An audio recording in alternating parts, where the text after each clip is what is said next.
Ramon Planning Commission. Why don't we go ahead and call to order the meeting at 6 p.m. Item 2 is roll call. Recording secretary, call roll, please. Commissioner Kuznick, I'm here. Commissioner Conjula, Here, please. Commissioner Zhang, Here. Vice Chair Avila, Here. and Chair Alpert. Here. Item 3 is the Pledge of Allegiance. Please join me.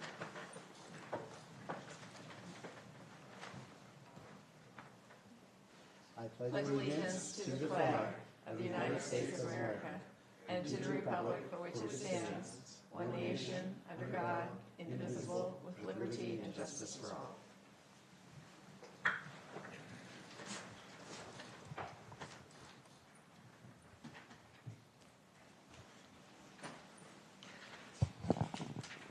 Item 4 is public comments or written communication. At this time, members of the public may address the Planning Commission on any item not already included in tonight's agenda. If you would like to speak, please fill out a speaker card at the back of the room and give it to our recording secretary. And as practice, we'll not be taking any public comment via Zoom. Do we have any late communication or speaker cards for this item? I don't have any speaker cards, but we received written public comment from Susie Ferris Indercom. A copy was provided to the Planning Commission prior to the meeting and is part of the public record. Great, and that was a question which I think it fits into our agenda to answer that question just when we get to the project. It's a very straightforward question. Okay, so why don't we go ahead and close the public comment. Item 5, additions and revisions. There are none. And item 6 is the consent calendar. Item 6.1 are the minutes of our meeting from November 4th. There are no public comments on this item, or there are no changes from commissioners. If we can get a motion to accept them as presented. I will move that we accept the minutes of the November 4th Planning Commission meeting. Okay. Second that. Okay. We'll go ahead and vote electronically.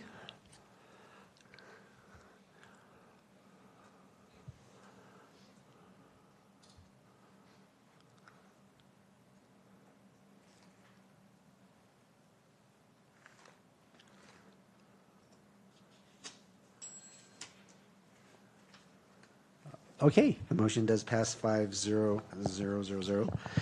Okay.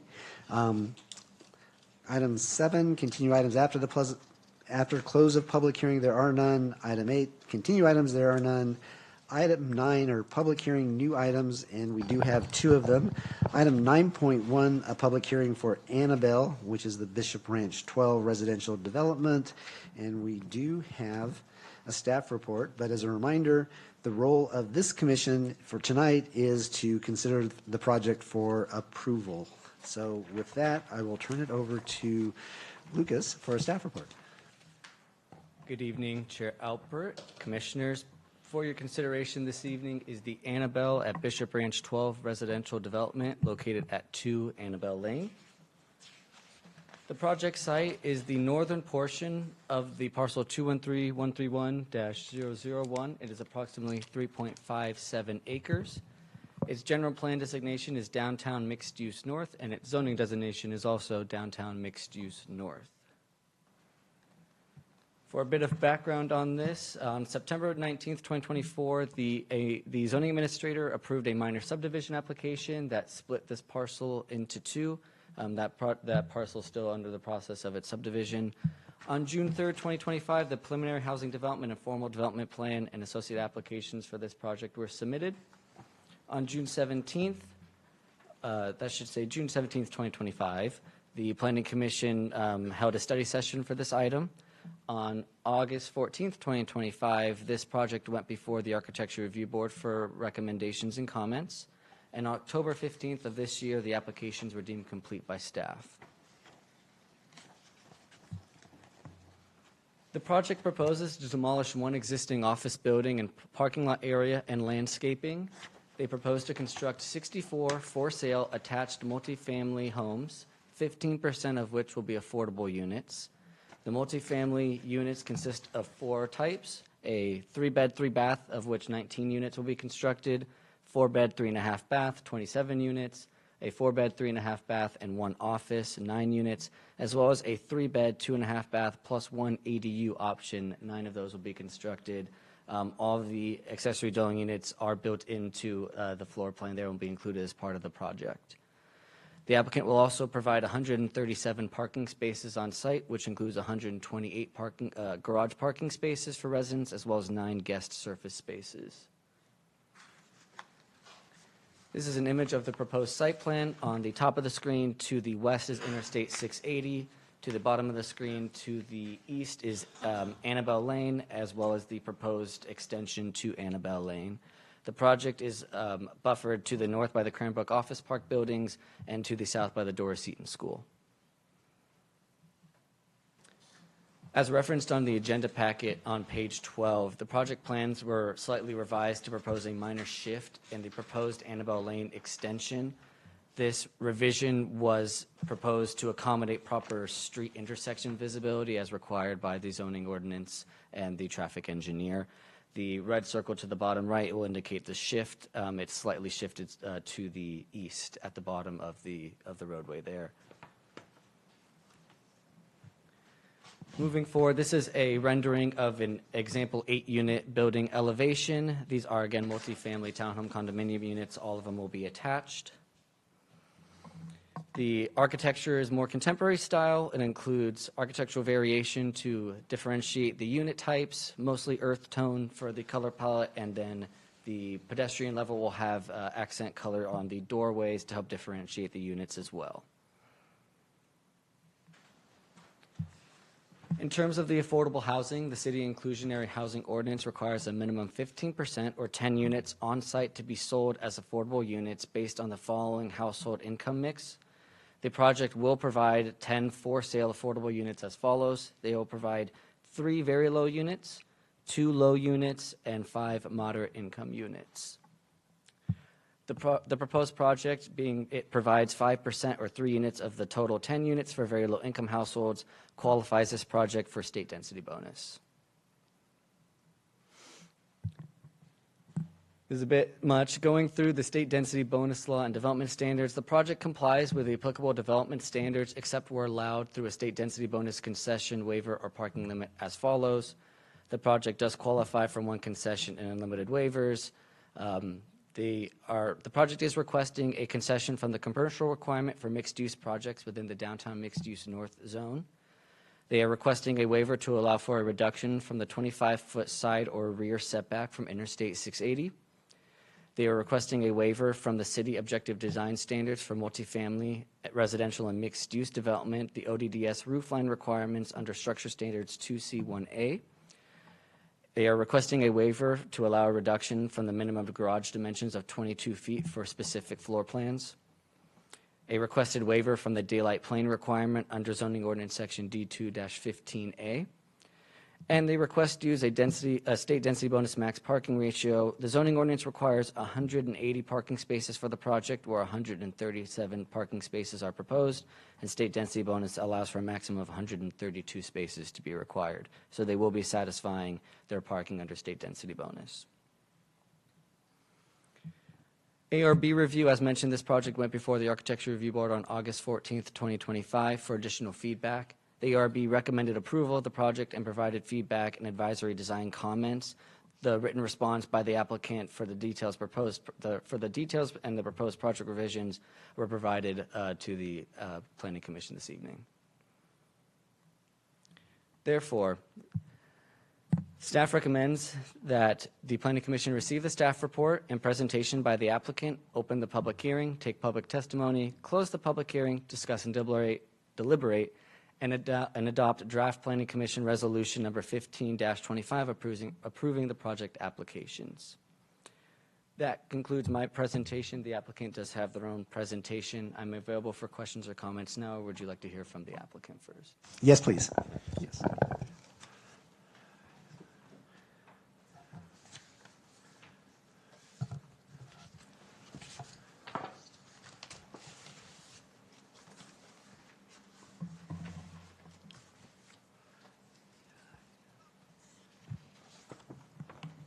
Good evening, Chair Alpert and Planning Commissioners. On behalf of Sunset Development, I'm Stephanie Hill. We appreciate the opportunity to present our Annabelle redevelopment this evening. As we've discussed in previous meetings, the natural life cycle of office buildings, coupled with evolving market conditions and tenant demand, requires property owners to periodically reevaluate how sites are used and where reinvestment makes sense. Bishop Branch 12 was the first office building Sunset constructed and laid the groundwork for the broader office development that followed. Today, we are proposing to transition a portion of this site into residential use. The existing building at 1 Annabelle Lane, which is currently home to the Doris Eaton School, will remain, and the 2 Annabelle Lane portion will be redeveloped into a 64-home residential community, offering entry-level for-sale homes within Bishop Branch. While this site is located outside of the downtown core and walking this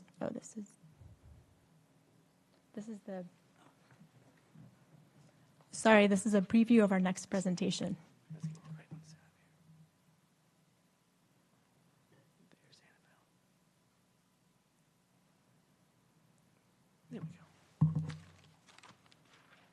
Same intro slide. Same Bishop Branch land plan. Here we go. Annabelle site connectivity. So while this site is located outside of the downtown core and walking district, connections will improve accessibility for the site. A new sidewalk is proposed along Annabelle Lane to the Norris Canyon and Bishop Drive intersection, providing access to the Iron Horse Trail and surrounding neighborhoods.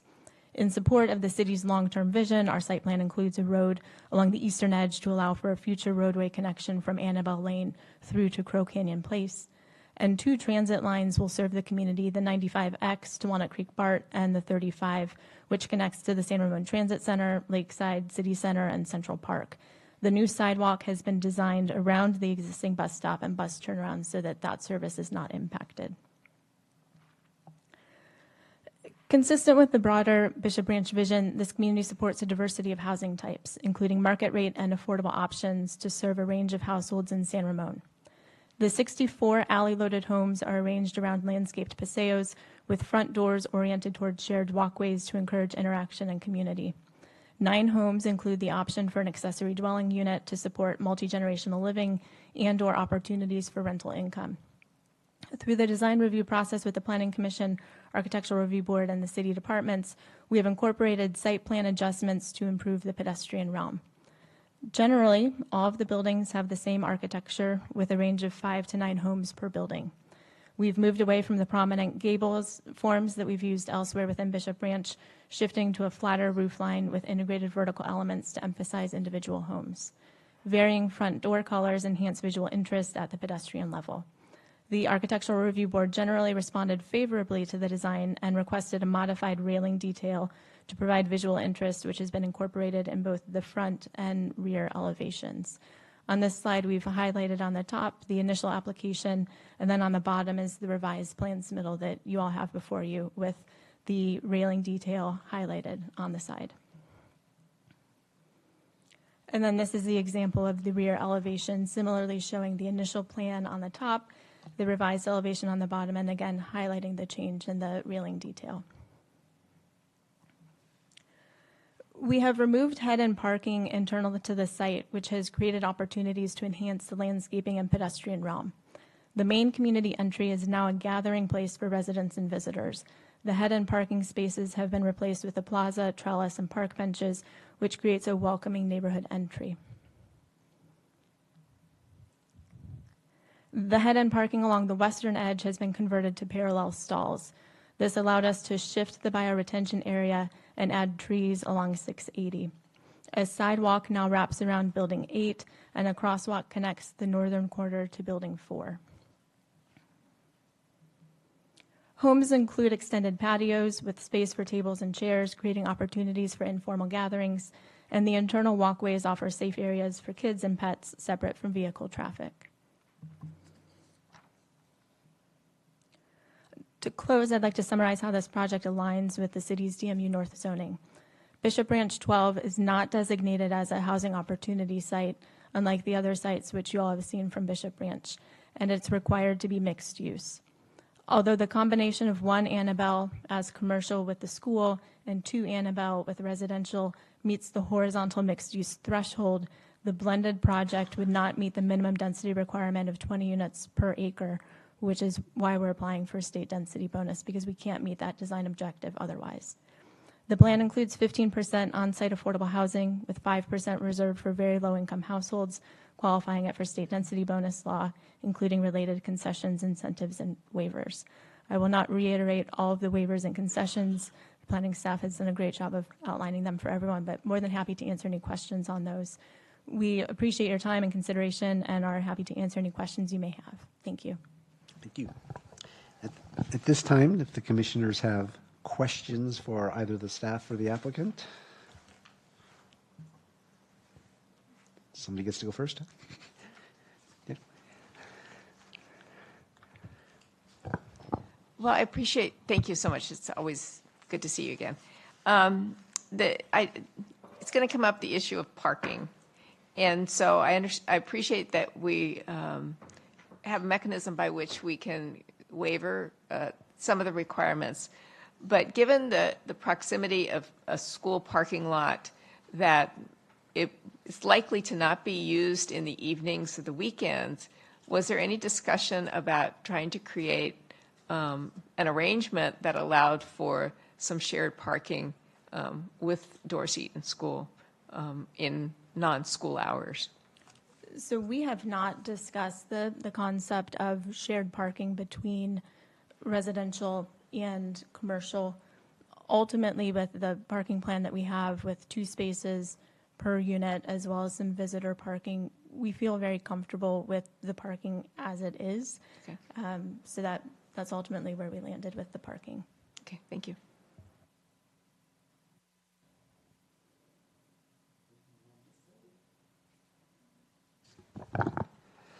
Thank you for your presentation, Stephanie.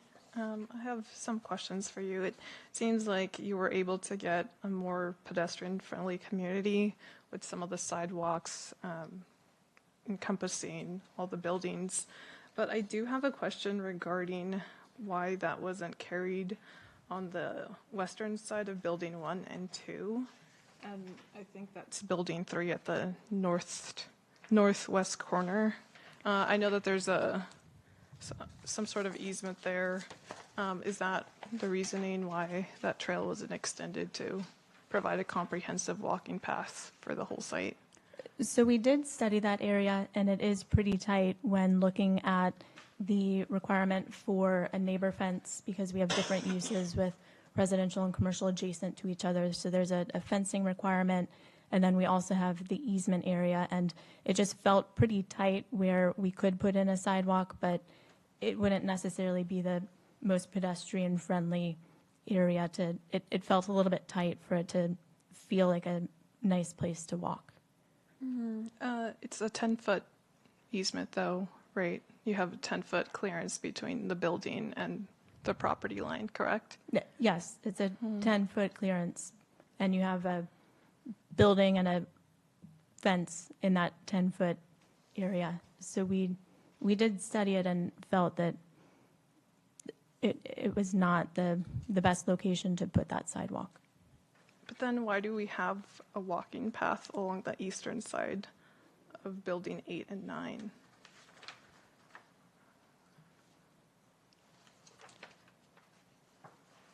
We have like a paseo on the eastern portion of the project.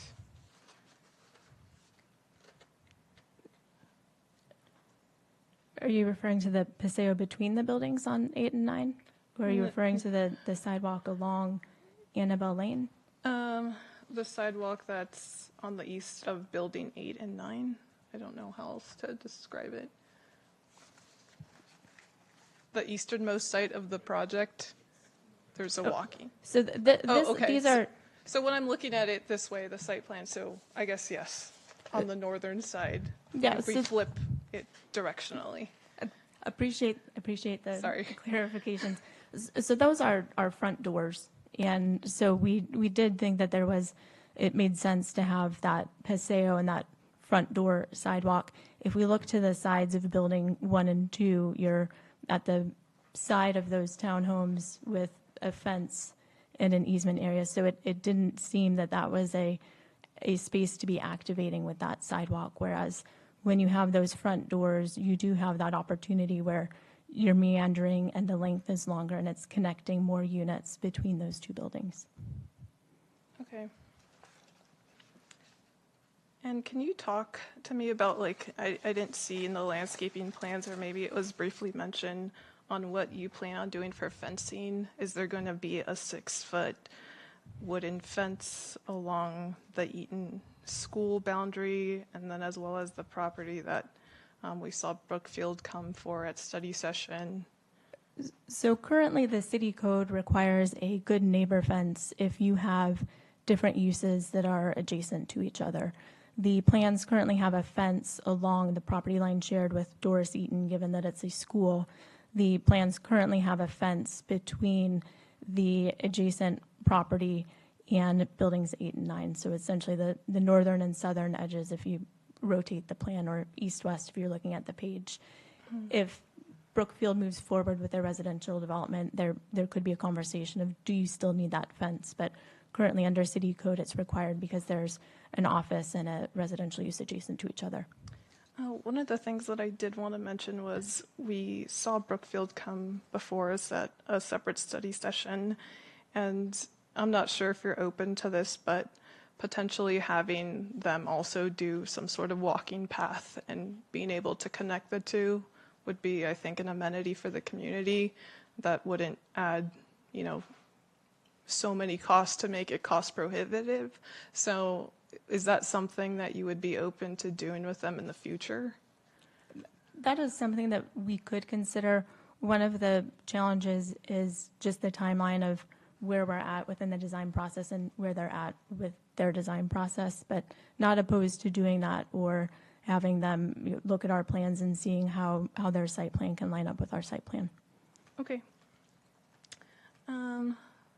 And then there would be no sound wall or fencing along 680. It would just be that line of trees that would provide screening to the highway that's adjacent to the... That's correct. And we did do an acoustical study, and we have essentially wall typologies that will mitigate the sound from the freeway. So we have enhanced framing details and changes to window typology so that the noise is attenuated through the building construction, which then doesn't require a sound wall to be developed along the freeway. Okay. And then my other question for you was, would one builder be building this entire site? And if so, have you talked to them, and are they also going to do similar to what we saw other developers come before us do and have all the affordable housing be transferred over to another area, or will this project actually build out the affordable for sale units? This project will have the on-site affordable units. There is no contemplation that affordable units would be shifted. They would all be on-site. We have had discussions with who we think the developer will be for this site, and they will be building the affordable on-site. Okay. And do you have like a particular timeline for when the build out of the community would be? That's a great question, and a lot of it depends on the market. This is a much smaller community than some of the other communities that we've presented in the past couple of months, so it should be faster. It follows the same process where the existing building needs to be demolished, plans need to be approved with East Bay Mud and Central Sand and the city, and backbone improvement plans need to be approved, and then that needs to be done, and then you can have vertical construction. Generally, thinking about where the other communities are that have been approved, I would expect that there's construction, vertical construction, at some point in 2027, but I don't want to, given that we're at the end of 2025. So if you have a year to go through the permitting process and do your earthwork and improvements, you're looking at 2027 in terms of a vertical construction start. Okay, I'm just, I guess, more specifically asking about how long the vertical construction timeline would be, like how many years it would take them to build out the site. I do not have a specific phasing plan if they would build everything at once or how many units they would build in each phase. If we look to timelines for other developers, I would assume it's shorter than what we're looking at, just given the size and the scale of the development. Okay. Another thing that I brought up at the study session, I looked back at my notes to see what was changed or, yeah. And one of the things I mentioned was providing different color schemes for some of the buildings, but it seems like there's just one color scheme for all of the buildings. Is there a reason why there weren't other color schemes that were allowed for some of the others? We did discuss having different color schemes versus the uniformity of having one color scheme. And with the different doors at the pedestrian level, we felt that that provided enough variety to really have individuals be able to say, oh, I have the house with the blue door, or my house is the red door house, or here's the green door house. And so we use that as an opportunity to really differentiate the ground floor and the pedestrian realm, but ultimately chose to keep one uniform architecture and color scheme for the balance of the site. One of the things that I noticed was that I think before you had the community amenity around the building 8 towards that corner, and it was that, if I recall correctly, that bench that would be surrounding a tree, and then we said that, can you do something a little bit more? And on these plans, it shows a trellis with 2 park benches. Do you feel like that's an adequate community amenity for the site? We do, and part of what we did through reevaluating the parking was by shifting that community amenity more towards the entryway, it allowed us to add in the sidewalk around Building 8 that had been a request from the Planning Commission. And so we were able to improve that area in terms of connectivity in the pedestrian realm. And then by adding the benches and the trellis at the entryway, it does create an opportunity also for drop-off pickup. If you have someone who's coming to your neighborhood, you can meet them at the corner, you can wait for your Uber at the corner. And so we thought that it created a nice opening, welcoming spot for that neighborhood that really creates a sense of place. One of the things that I was looking at the plans was in some of the sections showing the bioretention basin and the community amenity. I was just kind of curious, is there like a fence that would separate both of these areas? It doesn't seem like it. We typically wouldn't put a fence around the bioretention.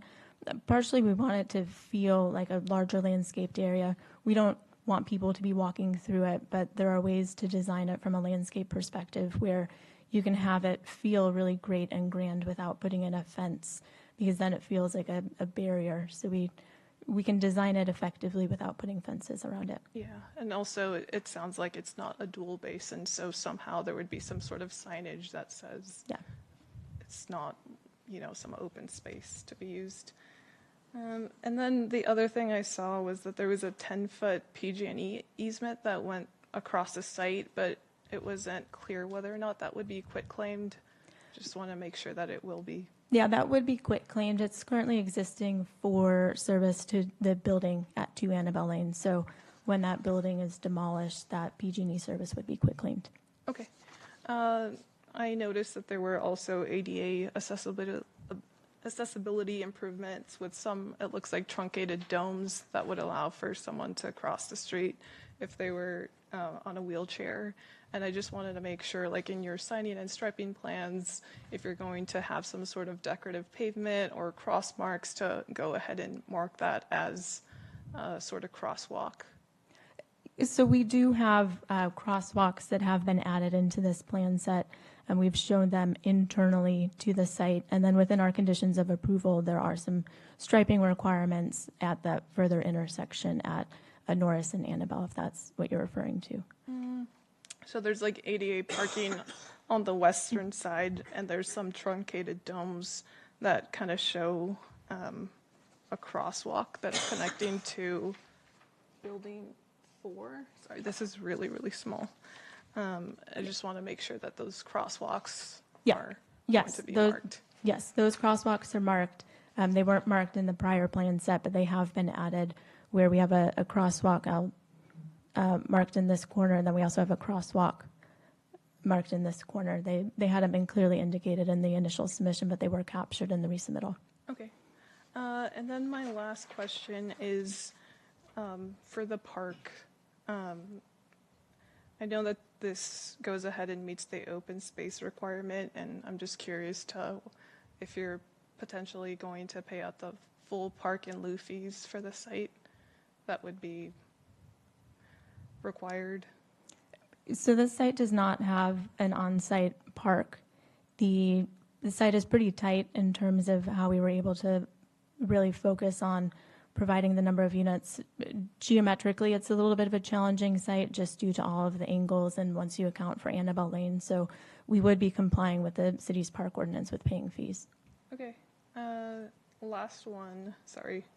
When I was giving back feedback, I did mention like a pocket park and potentially not having one of the units to go ahead and provide that, but I'm assuming that you looked into that and it was not feasible, so you moved over the community. Okay. That's correct. Okay. Thank you. That's all. Questions? Nope. Nope. On that side? So, there are just a couple. Sure. So, just a couple. Hi, nice to see you, Stephanie. And this regards to the existing plants and the existing Doris Eden School. So, would this eat into half of the parking space for Doris Eden School? No, so this would not impact the Doris Eaton School parking. I'm going to do an... Market. Yeah, so Yeah. right here, so everything to the left of the line that I've just drawn is the school parking. And so the line for the development roughly is here. So there's a pocket of parking that is not needed for Doris Eaton, which is included within the one Annabelle Lane parcel. So it will not impact the parking for the school. So I don't see any ADA compliant parking spaces there, so they won't be losing any of those as well. So. No, Doris Eaton will not have any impact to their parking, their school drop-off as part of this property line or the development for the residential. And what would be the, as other commissioners have already asked, what would be the tentative timeline for this building development, and what would be the impact of construction on the school itself? So as I noted, a lot of residential development is impacted and informed by market conditions. And if we were to follow the typical plan development cycle and development cycle in general, what would happen is from now, the developer would work through their construction documents, and that includes the plans for the vertical buildings, coordinating everything from where you're putting your toilets and your plumbing lines, and then also working with the utility companies, so PG&E for electric, and you work with East Bay Mud for water, Central Sand for sanitary. And so you work with all of those districts to put together your plans, both underground, so everything that supports the development, as well as the vertical piece of it. Typically, that design and permitting process can take 12 to 18 months. Developers will typically advance the earthwork piece, so everything that you don't see when you go to a house, they'll advance that piece first so that they can start working on that while they're finalizing their vertical improvement plans. So if we go from today, 12 to 18 months, you're looking at plan development predominantly in 2026, and then you're looking at construction in 2027. And there was one feedback that we, as the commissioners have provided, whenever there is a connectivity between the passage to the next development that was mentioned by Commissioner Berry as well. So would that be something that city has to coordinate? Would that be a better way? Or what would be the, you have mentioned you are willing to look at that, but what would be the right way you think will help that process? The proposed connectivity would be established through two private roads with public access easements. So it's not something that the city will facilitate. What we are able to do on the city side is to ensure that through these entitlements, the proper mechanisms are put in place through these access easements to allow for that future connection to happen should the developers wish to. Both to of them meet. decide to build Correct. So them. we're dependent on the developers, but if we can establish the proper mechanisms, then the connectivity can take place. Exactly, and that is where I'm leading towards. I'm trying to get out of Stephanie saying that we are willing to do that and we promise to do that or something like that. Correct. Would you be willing to do that, Stephanie? So as I mentioned, with residential developments, a lot of this is market timing. And so part of this is coordination where we are before you this evening asking for approval. And depending on their timeline, if they are 6 months behind or 12 months behind or 18 months behind, that impacts coordination. So we just need to figure out timing in terms of what can and cannot be done, where neither project would want to be delayed and unable to move forward because they're relying upon the other developer to do something.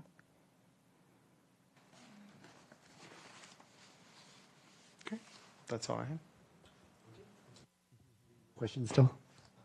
Okay, just one question. And we talked about it last time. The gate that goes to Crow Canyon Place, are you envisioning that being left available for people to walk over to the shopping center from this project? So it currently is open during daytime hours. Yeah.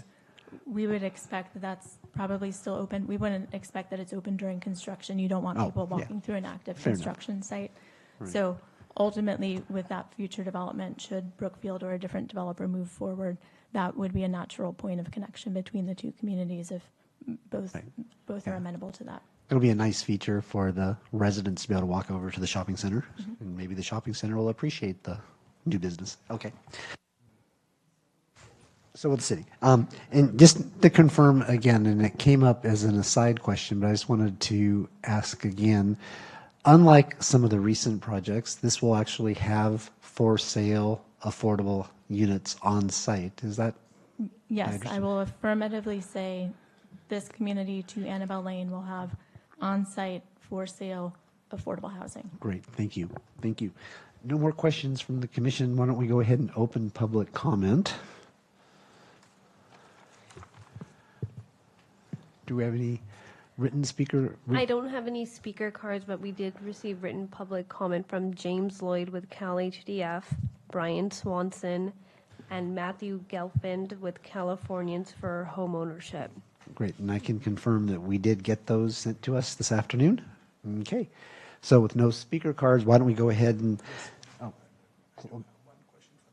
okay, let me close the public comment, and then we're going to close the public comment, and Commissioner Canjula did have a question for the city, and then we'll deliberate. So there was amendment at NMC that addressed the ARB concerns, right? And they were shown also in the pictures.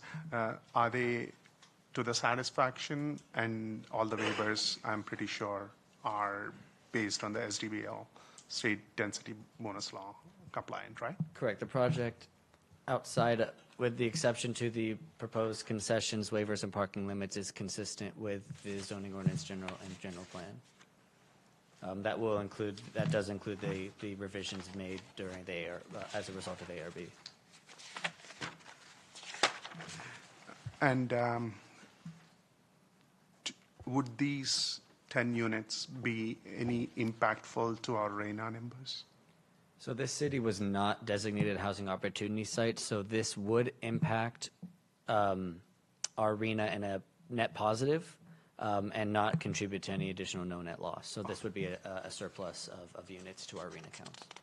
So within your presentation, the slide 9 shows all the state density bonus laws and development standards that have been asked for waivers, right? 1, 2, 3, 4, 5, 6, 7. Correct, it does. So are they 7 of them? Are they 4 of them?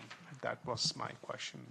Some of these are just statements, but the applicant is proposing 1 concession, 4 waivers, and a a state density parking reduction, which is its own separate category. So 1 concession, 4 waivers, and a parking reduction under state density bonus.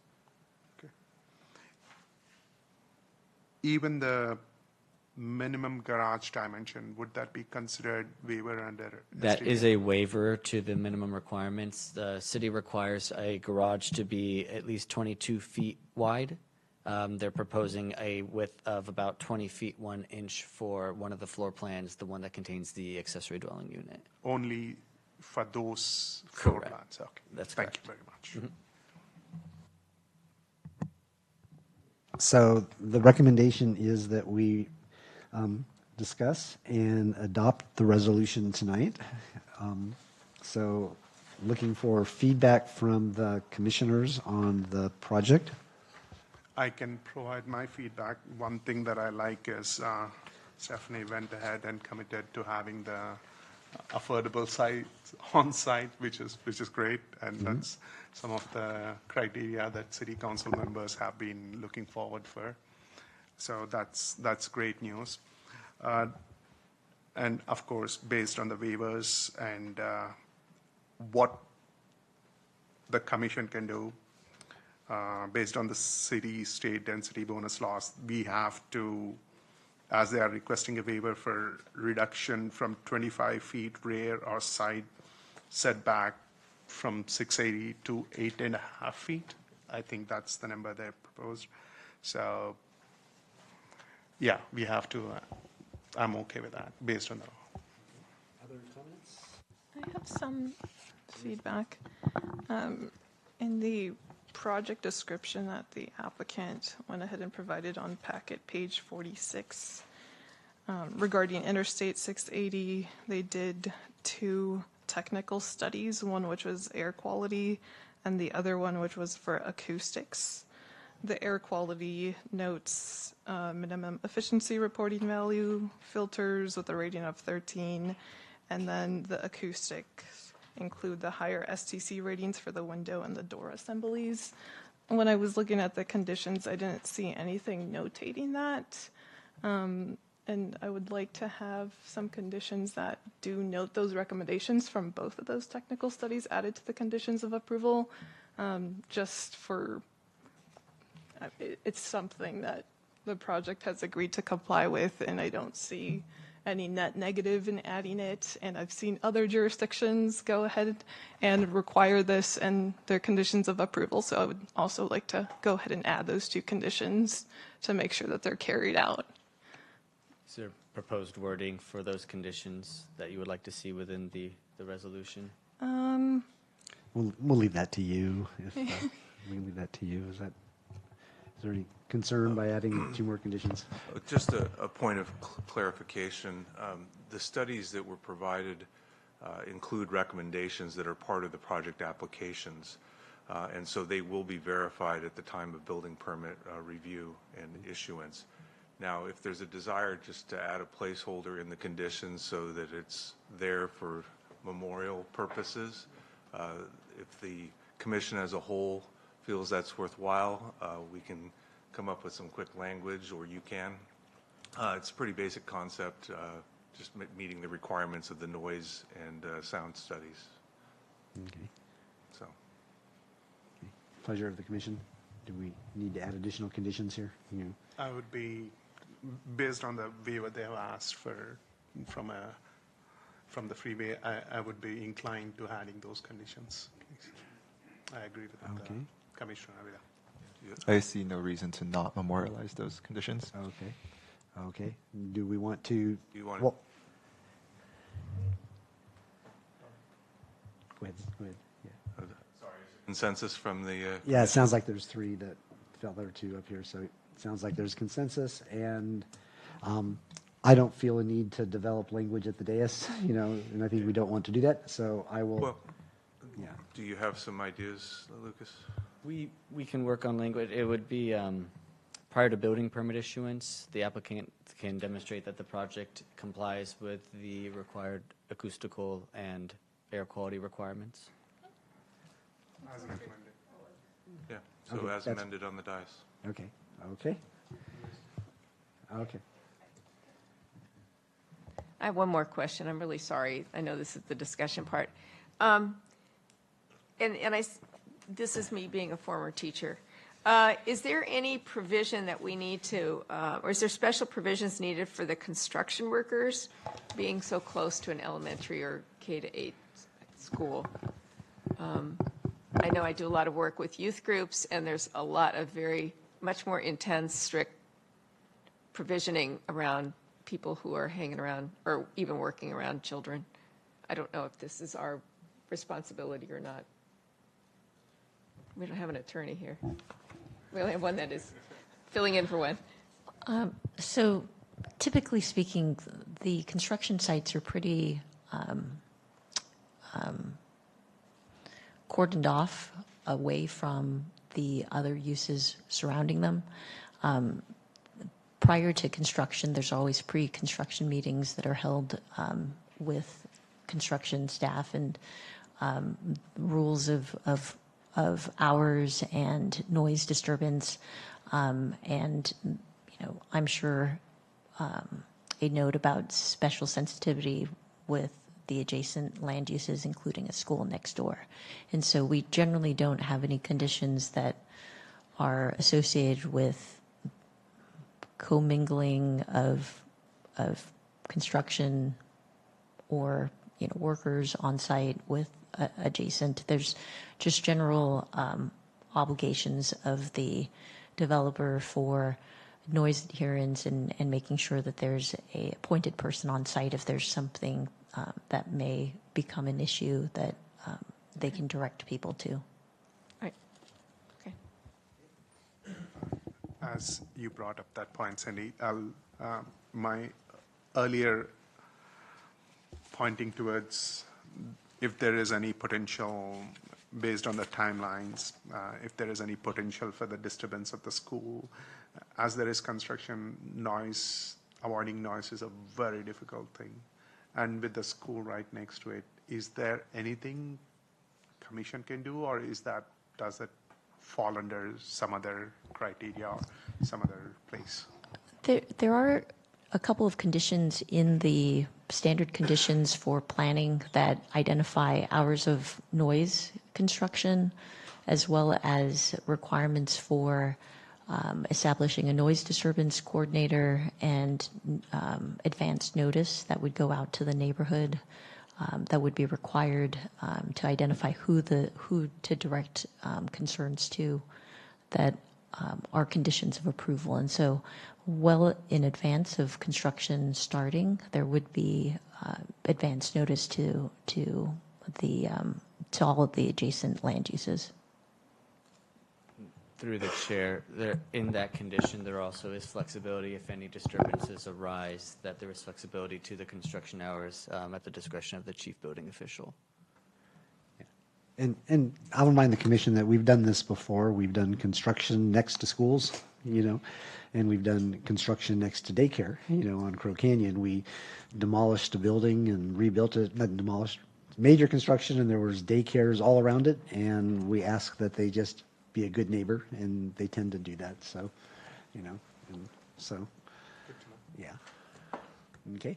Any other comments on this project? Yes. Would there be any possibility to have the developer for this make a good faith effort to speak to the developer adjacent that would be redeveloping the site, plus or minus however many months, to establish a public access easement, like a walking path? Would that be something that the commission would be open to doing? So is your ask that we do a condition on this project that we ask them to make an effort to chat with the developer of the adjoining property when they're identified? Yeah. I'm not comfortable with that. No. Yeah. Okay. No. I'm not going to. I don't think it's our role to require that they reach out to another entity and another property owner. My understanding is that there is some, not coordination, but awareness of each other's building designs, and it's to their own benefit to do that. I don't believe we need to require this. in our conditions of approval. And that's fair. That's fair. And it's an unenforceable ask anyways, so it becomes just a.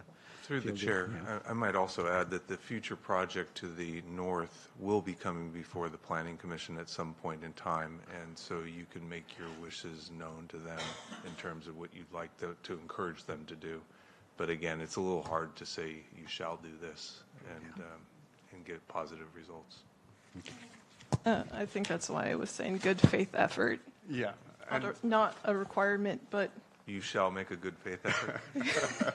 And probably Lauren can suggest what would be the right way to present it. Probably you with all your experience in Yeah. and Lauren can tell us. Yeah, I think we should let this one go, and when the projects come forward, I think it's pretty clear that Sunset knows we're interested in connectivity between the two properties, and when Crow Canyon Place comes back before us, I think they'll be clear that we're very interested in the connectivity between the two properties, and that's probably one of the best features of this part of the city, So I think it'll come together. Okay. Other comments, Commissioner Zhang? Yeah, thank you, Chair. I just have a few short comments. First, well, they're all positive. I'm happy with the on-site affordable units, as other commissioners have mentioned. And I'm glad that we got one extra very low-income unit. I know that's to meet the state density bonus law, but, we'll take what we can get. And I'm glad to see the 9 ADUs as well, which will help us out a little bit with our RENA. The state density bonus law waivers, as Commissioner Kangela mentioned, well, of course, we're required to hand them out, but I've been reassured from staff that they are reasonable asks from an architectural perspective, so I have no issues there. Since we're talking about connectivity, once again, connectivity, I'm a big fan of it, like the rest of the commission is, and even though it's hard for us to sort of enforce these things to make them happen, to make two projects that are on different timelines coordinate in this manner, I'm really satisfied with the effort and attention that has been paid towards this. I think that it will improve both projects, and everyone in the city will be happy with the ultimate result. So Godspeed that we make it happen. And then, since this hasn't been mentioned yet, I do want to acknowledge the efforts of the applicant, Sunset, to hold the study session on June 17th of this year, because since this is a multifamily project, it's not required to, well, sorry, I'm mixing things up. The study session is not required. It's something that we do at the city, but it's fantastic when it is done. And then the ARB, the architectural review, because it's a multifamily project, it only has to comply with the objective ODDS. I don't know what the second D stands for. Objective Design and Development Standards. Thank you. So the fact that the applicant came before the ARB on August 14th to get feedback, incorporate those changes, I think that's great. It's a big favor being done to us at the city and to residents to give those two early opportunities for feedback and make the projects better. And I think it really reflects that Sunset has and continues to closely cooperate with us to make their projects the best that they can be, and show that they're deeply invested in Sierra Mona and its future. So I just want to give some kudos for that on the record. Thank you. Any more comments? No comments here. Okay, with no more other comments, if I could ask for a motion to adopt the resolution as amended at the dais. I would like to move that we approve the resolution 15-25 with the amendments that we have provided at the dais. Great. Is there a second? Yeah, I can second that. Okay, it's been moved and seconded. We'll go ahead and vote.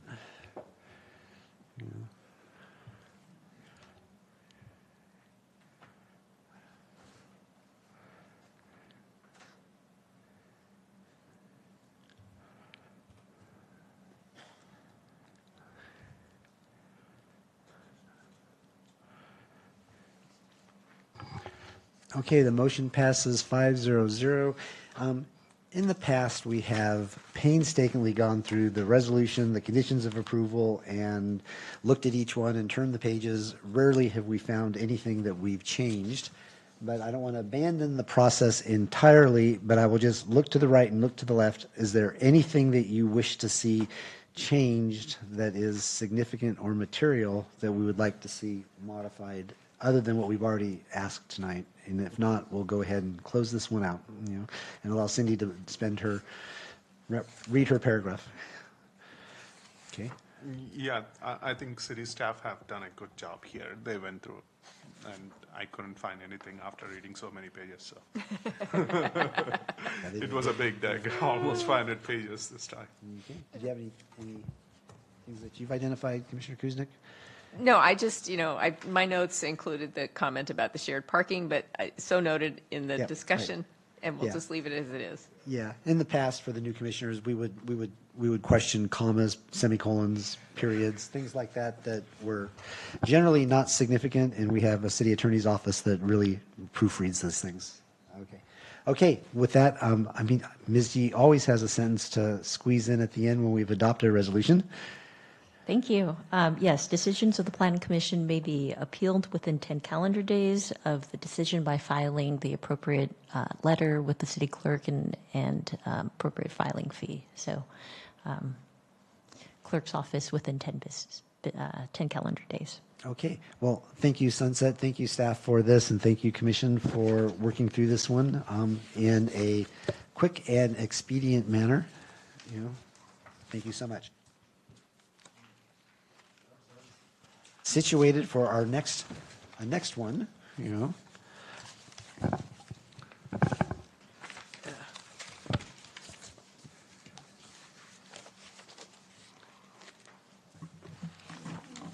Okay.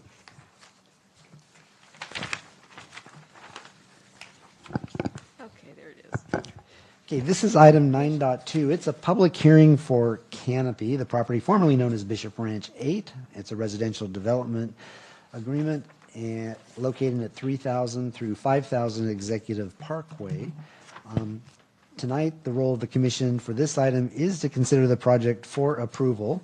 And we also have a development agreement as part of the project tonight. And again, through the public hearing process to solicit comments, and the commission is tasked with recommending, approving, or modifying or disapproving the proposed development agreement. But it's a reminder for those that when we did a development agreement before, we came to understand that the role of the commission is to review and to not negotiate the terms of the agreement. That's the power of the city council.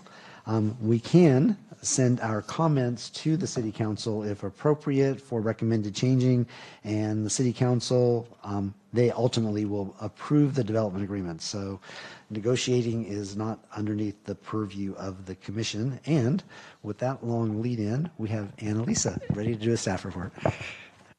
Good evening, commissioners, and Chair Alpert, thank you for that introduction. So this evening we will be taking a look at the Bishop Ranch 8 Canopy Residential Development Project. It is approximately 27 acres, and the general plan and zoning designation is downtown mixed use north. And so for background here, the applicant filed a preliminary housing development application along with a formal development plan and associated applications for a 412-unit project on June 3rd of this year. A study session before the Planning Commission was held on June 17th, and the applicant resubmitted a revised project on August 5th that increased the units in the multifamily from 157 to 161 units for a project total of 416 units. And the Architectural Review Board reviewed the project on August 14th, and applications were deemed complete on October 15th. And so the proposed project would demolish 3 existing office buildings on site and construct 255 single-family detached homes and a 5-story affordable multifamily building consisting of 161 rental units.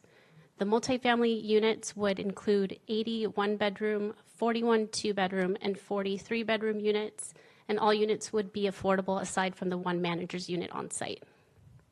The single-family unit types include 11 three-bedroom, 236 four-bedroom, and 8 five-bedroom units, and also includes 128 optional junior accessory dwelling units.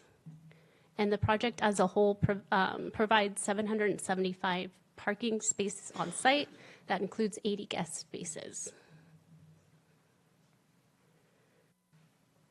And here we have the overall site plan.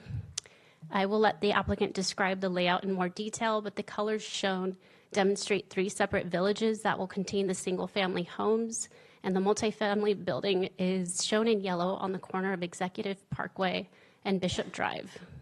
And the open space amenity is shown in the center of the project and will include a pool and community clubhouse. And here we have some examples of the elevations. The single-family detached homes will be 2 and 3 stories.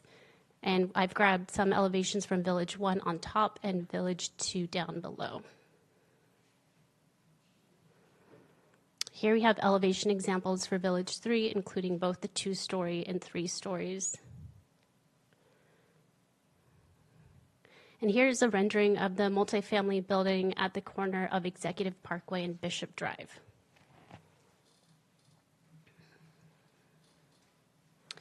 And so in terms of affordable housing, the city's inclusionary housing ordinance requires a minimum of 15% or 62 affordable units for the project. And the project is proposing 15% for the 161 multifamily units, to 22.5% of the 255 single-family units, and 16% of the remaining BR1 and BR3A portions of City Walk, as shown in the table here. And the project will provide approximately 44% or 70 units of the total for very low and extremely low income households, which qualifies for state density bonus.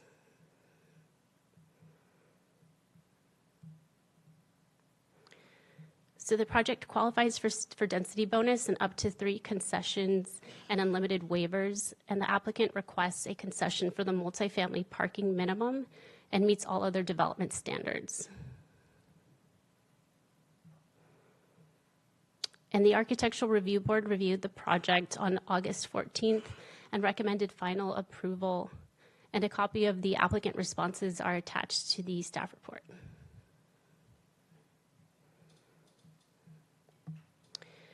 And so to revisit some background on development agreements, state law allows for cities to enter into development agreements to minimize uncertainty in the approval and development process.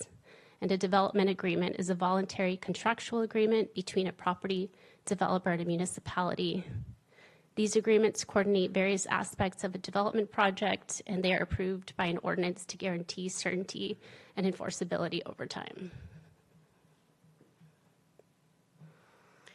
And so the development agreement was filed with formal project applications, and the scale and affordability levels are intended to address the affordable housing requirements associated with Canopy and the previously approved BR1A and 3A portions of the City Walk project. The inclusionary housing ordinance allows for alternatives to constructing new affordable units, including land dedication, and allows for modifications to the number of affordable units and structured affordability. And so the development agreement would result in an increased number of affordable units and in increased affordability. The projects are subject to the 15% inclusionary housing requirements, but under the agreement, the covered units would be increased to 22.5% for the 255 single family units under Canopy and 16% for the City Walk projects, which represents 24 additional affordable units. And additionally, the multifamily units at Canopy would provide 24 units that would not otherwise be constructed. So in summary, the development agreement would provide a higher level of affordability with additional units at deeper affordability. And it also includes a payment of fees to the city's Affordable Housing Fund in the amount of $3,000 per single family unit at Canopy. The agreement would have a 7-year term with a potential 5-year extension, and failure to perform would require the dedication of the site to the city or a city-designated nonprofit developer.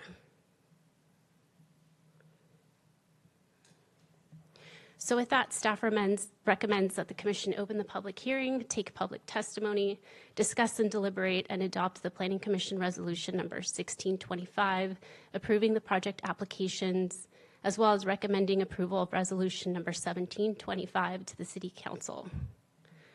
And that concludes my presentation, but I do want to note that there is a typo in the affordable allocation table.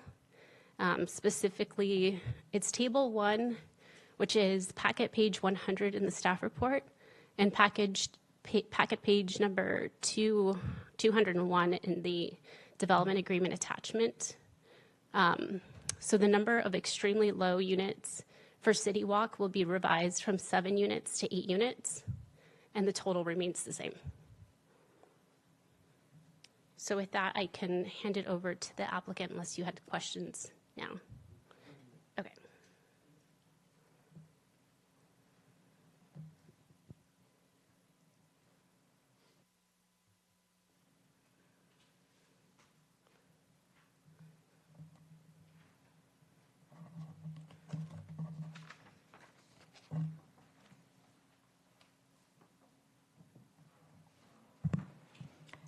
Good evening, Chair Alpert and Planning Commissioners. On behalf of Sunset Development, I'm Stephanie Hill. We appreciate the opportunity to discuss Canopy, the Bishop Ranch 8 redevelopment. Since our presentation in June, we've refined the base plan based on feedback from the Planning Commission, the Architectural Review Board, and city departments. Throughout our public meetings, we've discussed the vision for Bishop Ranch as a mixed-use district that seamlessly integrates office, residential, retail, and landscaping. Canopy, located at Executive Parkway and Bishop Drive, is a key connection point within our land plan, marking the transition from the taller residential communities in City Walk to the smaller scale 2 to 3 story homes envisioned in downtown mixed-use north. The site design and landscaping reinforce connections to adjacent neighborhoods and the broader walking district. The Executive Parkway frontage links Canopy to Bartlett Pear Park and the Iron Horse Trail. The 95X bus stop will be relocated from internal to the site to Executive Parkway and will provide service to Walnut Creek Park. And County Connection Route 35 offers access to Dublin, Pleasanton, BART, as well as key locations within Bishop Ranch. Canopy is envisioned as a walkable neighborhood featuring 416 homes, including 255 for-sale single-family homes with 128 optional ADUs, as well as a 161-unit affordable rental community developed by Eden Housing, the second affordable community within Bishop Ranch. The single-family homes are detached 2 to 3 stories in height, comparable to what is being developed at City Village by Summerhill. The 5-story affordable community at Bishop Drive and Executive Parkway reflects the scale of the 5 to 7-story residential buildings planned across the street in City Walk, while thoughtfully transitioning to the 2 to 3-story homes within Canopy. Joining me this evening are members of our project team. We have WHA, the for-sale residential architect, Van Dorn, the landscape architect, Steinberg Hart, the multifamily architect, CBG, the civil engineer, and Eden Housing, our affordable housing developer. Given the scale of the community and its associated applications, we'll begin with an overview of the site design and programming and conclude with the affordable housing plan. And with that, I'll turn it over to Robert Lee from WHA, who will provide additional detail on the for sale portion of the community.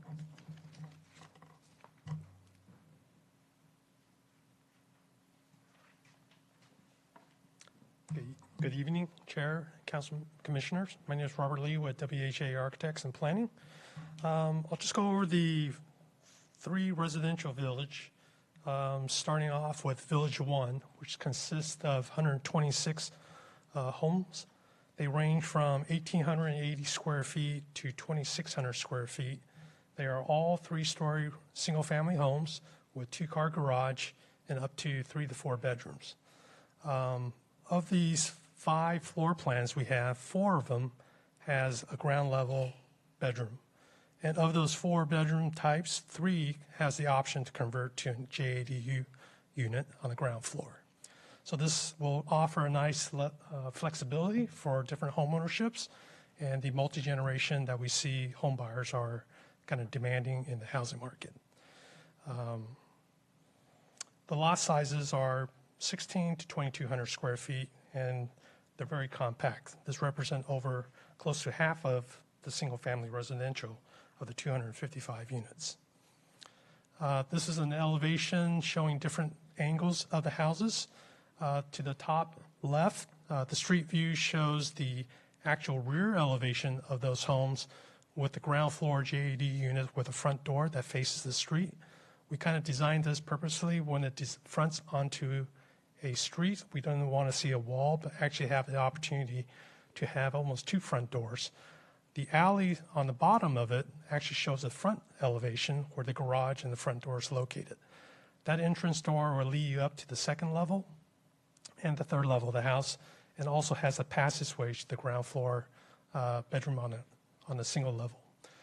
On the upper right, the street level shows a corner view of the Plan 4 elevation, which has a front door on the side. So it has kind of a different perspective as you face the alley and the street. But we always want to present the front doors onto the street as much as possible. The street view to the bottom shows what we call it, the tri-units, so Plan 1 and Plan 2. They are the smallest of the 5 different lots. Plan 1 in the middle, it's on a very small lot. It's about 1,800 square feet. It has minimum backyard, but most of it, they have a private balcony on the second level. So each one of these homes has a second level balcony. Plan 3, 4, and 5 has a reasonable size pocket backyard, whereas the Plan 1 and Plan 2 has very limited yard space on the ground floor. Village 2 is kind of outlined. If you see the key map on the lower right-hand side, there's about, I believe, 65 of these homes. The base plan is 2 stories, and then we have an optional third level that has a bonus room and a covered deck on the third floor.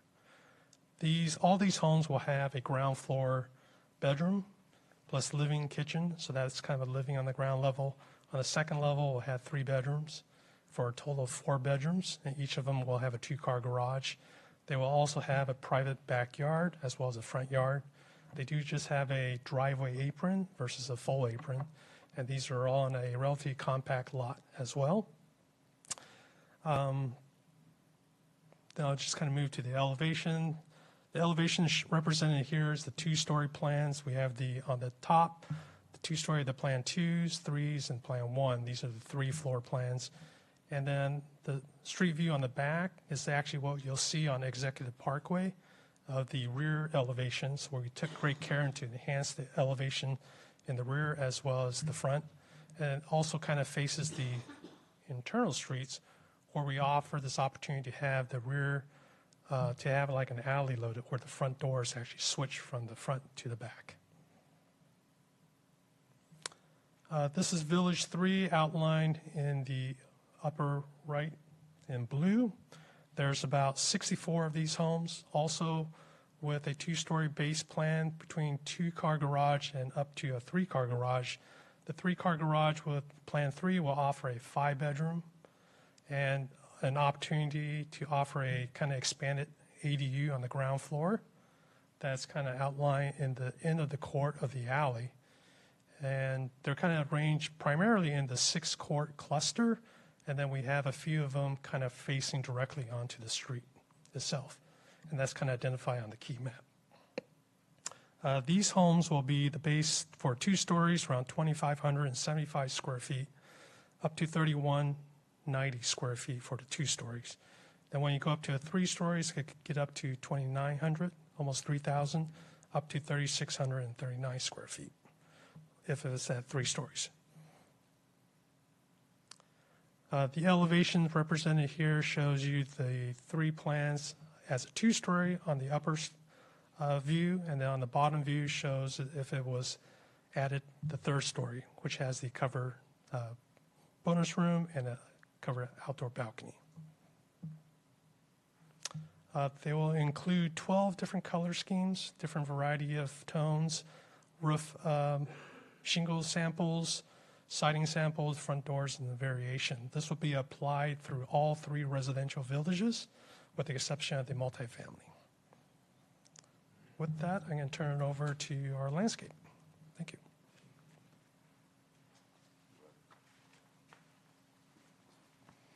Good evening, everyone. My name is Zeki Abed, Van Dorn Abed Landscape Architects.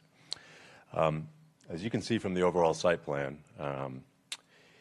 we have a few large landscape open spaces in this project, consisting of the central green belt running through the mid-block, a generous wide landscape buffer along Executive Parkway, and an improved meandering sidewalk along Bishop Ranch Drive with random clusters of large, tall columnar trees along that perimeter and a meandering sidewalk.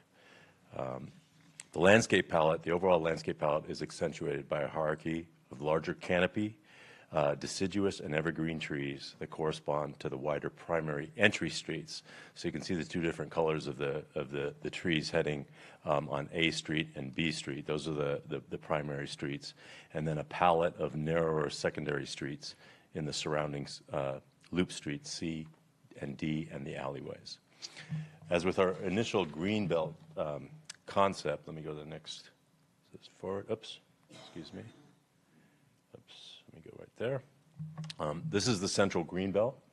And as with our initial green belt concept, we still retain the large community green in the central open space. And this is approximately 2.9 acres. It's almost 3 acres of open space, so it's pretty nice. But additionally now, compared to the initial design, we have incorporated a new community clubhouse, a pool, and a pool building with restrooms at the southern end, anchoring this common open space. And you can see that in the red circled area. Adjacent to that, where we had the tot lot area in the initial design, up on the top, it's in blue, on the side yards of those residences. Now it's adjacent to the pool building, and it's a more open public space. So we've relocated that there. It's a nature-themed tot lot area, and we think it would respond well to the open space and the activity right there at the pool house. We've responded to the initial Planning Commission comments and DRB hearing comments and have expanded the mini plazas and gathering areas along the Paseo. We've included a variety of amenities such as picnic tables, benches, shade trellises, and to make them more prominent, basically. And we're going to also have some paving changes in those areas so that it differentiates them from the Paseo as you're walking down it. We've also added 4 dog activity nodes, pet waste stations, and drinking fountains with the dog bowl. Several large usable lawn areas we have provided with for social gathering, sporting, and lounging. These things all remain as before. The central greenway will be planted with a mixture of evergreen, deciduous, and flowering accent trees. And then we'll have layered massings of native and or naturalized ornamental shrubs and ground covers that will provide not only visual interest, but a buffer between the more, the public spaces and the residences that are facing those, that open space. Sorry, keep going back. And then along Executive Parkway, we have this generous 80-foot landscape buffer.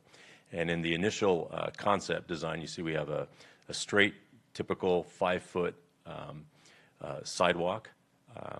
And in order to sort of improve the connectivity and the whole idea of the larger walking district, we were able to expand the sidewalk to 6 feet, pull it away from the street, so it provides a little bit more buffer between the pedestrians and the cars running along Executive Parkway. The planting remains the same. We're actually picking up the same trees that are to the east of the site on BR6. So there is a street tree palette that's running on BR6, and that would run and continue through this site. So that connectivity, is enhanced. We widened the sidewalk to 6 feet. I explained that already, and pulled it away from the curb, so that that theme continues as we go around the corner and start heading north. We go around the corner and heading north, and this is a section through those bioswales, and you can see how wide it is. This is actually at Executive Parkway and the Bishop Drive corner at the Eden Affordable Housing Project. And the same bioswale and planting theme occurs at this corner, And we've enhanced the plaza to respond better to the architecture. There's been some architectural changes. And along Bishop Drive, the nice thing that we've done is in response to, I'm going to go back a couple slides to DRB comments, but on the overall site, initially there was how do you do that, Stephanie, where you touch the screen? Real hard. Oh, yeah. Okay. So we had this initial connection here between Bishop Drive and on the top of the north side of the Eden Housing Project. And we were able to add another connection sort of right here between those houses in the residential district. So you have, Bishop Drive, and you have this connectivity this way. And then this, we've got this connectivity this way through the site. So, and then we're also doing, I'm liking doing this. This is kind of fun. Okay. So those are the sort of it's pretty fun. So, that just shows you that we've actually added some connectivity and tried to bring, the greater Bishop Ranch, walking district and provide people opportunities to come into our site. The only other thing is the only reason we don't have trees along Bishop Branch Drive is there's again a utility easement. So between the meandering sidewalk and Bishop Branch Drive, we have a generous landscape buffer. We do have an 8-foot wide sidewalk, which is nice. And along that edge, we're going to have just clusters of random clusters of columnar trees to complement the Eden Housing Building and to fit in that space. And that's it. Thank you.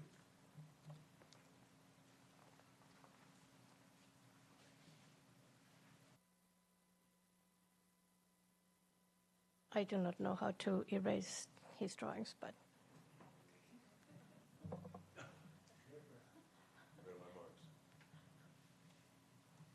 Thank you. Commissioner Katia McLean with Steinberg Hart. Complementing what Seki was talking about in terms of the connectivity at the pedestrian level, we wanted to have similar connectivity from a massing point of view. So we opened the development to complemented the framework of the entire neighborhood. We also started looking at the scale of the single-family homes and how would that supplement and complement in the multifamily building, creating perimeter gateways to the neighborhood, and really acknowledging compatibility on the material palette with the single-family home and the multifamily. So at the ground floor, Seki mentioned the connectivity on the north side of the multifamily. So we actually shifted the pedestrian walkway not to interfere with the loading area.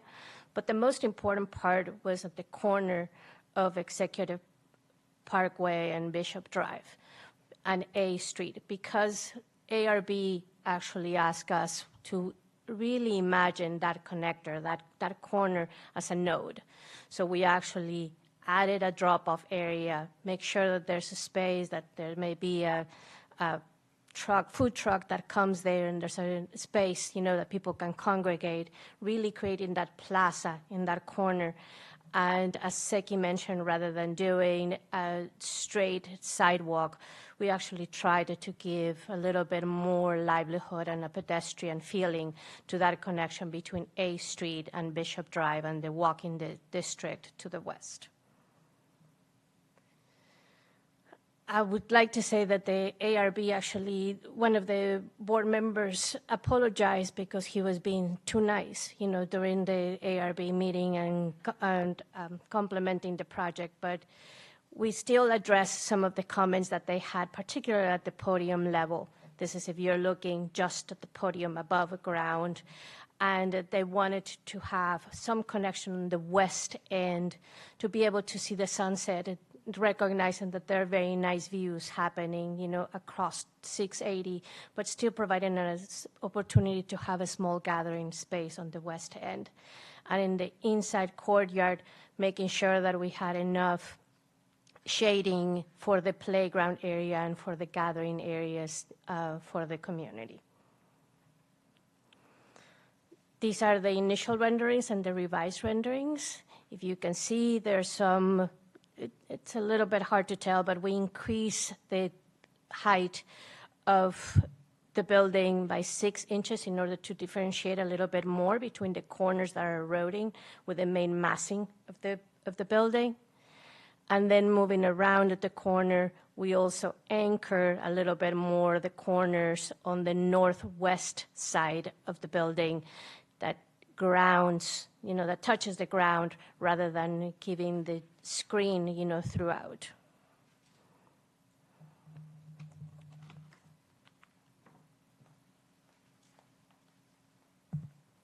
And so I'd like to quickly summarize how Canopy aligns with the DMU North zoning. The site is designated as a housing opportunity site, so it's eligible to be developed as 100% residential. Eden's community satisfies the inclusionary housing ordinance and qualifies Canopy for the state density bonus law, including its associated concessions, incentives, and waivers. While the overall project exceeds city parking requirements, we are requesting a parking reduction for the multifamily building as permitted under state density bonus provisions. The affordable housing program mirrors the already approved terms for the Camino Ramon Development Agreement. Eden's community will support both the for sale homes within Canopy and the first phases of City Walk, specifically BR1A and BR3A for up to 493 market rate homes. For general context, this slide shows in red the 3 sites that are associated with the affordable housing program that we're discussing this evening. For ease of reference, Camino Ramon is supporting Avalon's community at BR3A, so I'll circle that one. So ultimately, this evening, the Canopy development would be supporting the apartment community at BR1A. So you can roughly think about each of the affordable communities supporting one City Walk development, just for ease of reference. There's a couple of leftover affordable units after that, but you can generally attribute them in that way. During the Camino Ramon Development Agreement process, we reviewed multiple iterations of calculations with the 15%, without the 15%, adding the 15%. And so what we've tried to do is to provide one simple table that shows the income levels under the existing inclusionary housing ordinance, and then what we're proposing through the Canopy development with Eden Housing. Particularly of note, we are committing to providing extremely low-income homes at 30% area median income. This is the deepest level of affordability as well as the most challenging to deliver. Just for perspective, these homes will serve households earning approximately $33,000 to $48,000 per year, depending upon household size. The table here illustrates the proportional distribution of extremely low, very low, and low-income homes associated with each development under the proposed Canopy Affordable Program. Ultimately, Eden's final financing will dictate the exact ratio of extremely low, low, and very low, but Eden is very comfortable with committing to those 15 extremely low-income homes as part of tonight's proposal. The differences between standalone affordable communities and for sale versus rental affordable homes were discussed extensively during the Camino Ramon Development Agreement process. And a few key points that we continue to come back through as part of that discussion were the city's RHNA requirements are based on the total number of affordable homes, not whether they are for sale or for rent. The Canopy proposal increases the number of affordable homes tied to the for sale neighborhood by 77% and increases the affordable homes associated with City Walk by 26%. It also provides deeper affordability than Camino Ramon with the extremely low-income homes, and it includes a $765,000 contribution to the city's housing fund. This is approximately $40,000 for each moderate affordable home that is not being provided and is the equivalent to a 5% down payment for an $800,000 home. Eden Housing is not just a developer. They are long-term partners and stewards. With more than 60 years of experience developing, owning, and operating affordable communities, they consistently deliver high-quality, well-managed homes that integrate seamlessly into surrounding neighborhoods. For commissioners and members of the public, I encourage you to watch last week's City Council meeting. Dixie Baus and Eden Senior Leadership Team offered an excellent overview of their communities, their missions, and the residents that they serve. And in closing, we believe Canopy delivers a thoughtfully designed neighborhood that advances critical housing goals and provides a meaningful increase in deeply affordable homes. We appreciate your review this evening. I'm sure the commission has some questions, and I'm going to start with one that came up, and I think Stephanie could probably answer the question. It's come up from, public, and it's very easy to get confused. And the question essentially is to provide a high-level summary of the Eden communities that are either approved or in the pipeline. And I think names matter, so, they're all Eden, of course, but there's Eden on Camino Ramon, the OG Eden for San Ramon. There's Eden on the Sunset / Orchards that we all saw last week. And then there's the Eden as part of Canopy. And each of them will be all affordable, absent the manager. And they will all be, I think, collecting affordable requirements from various properties. And so that was the lead in while you kind of gather your thoughts. If you can just give a 50,000-foot sort of overview of the grand three Edens and what they're doing. Yeah. So what I'm going to propose to do is I am going to use the screen to outline the affordable sites and the associated market rate sites. So I'm going to start with Commissioner Albert, the OG Eden, which is at Camino Ramon. It's 2453 Camino Ramon. It's been approved. It includes 2 buildings. The first building is a family building, so 120 units. Family building means that over 50% of the units are 2s and 3s, and it also has an 80-unit senior building. So that's the OGA affordable. This is Eden's Camino Ramon development. And the market rate sites that have their affordable going into the OG Eden, I really like that name, that might stick, are we have 3 developments, and these developments have previously been to Planning Commission, where Planning Commission has approved for the off-site affordable. And so those 3 sites are BR11, BR7, and Avalon Bay. So those 200 homes that Eden's developing at Camino Ramon, those will support Avalon Bay, BR7, BR11. How am I doing so far? Are we good to go to the second community? Okay. So the second community is the one that we're talking about this evening, and that's Canopy. And so I'm going to circle this one.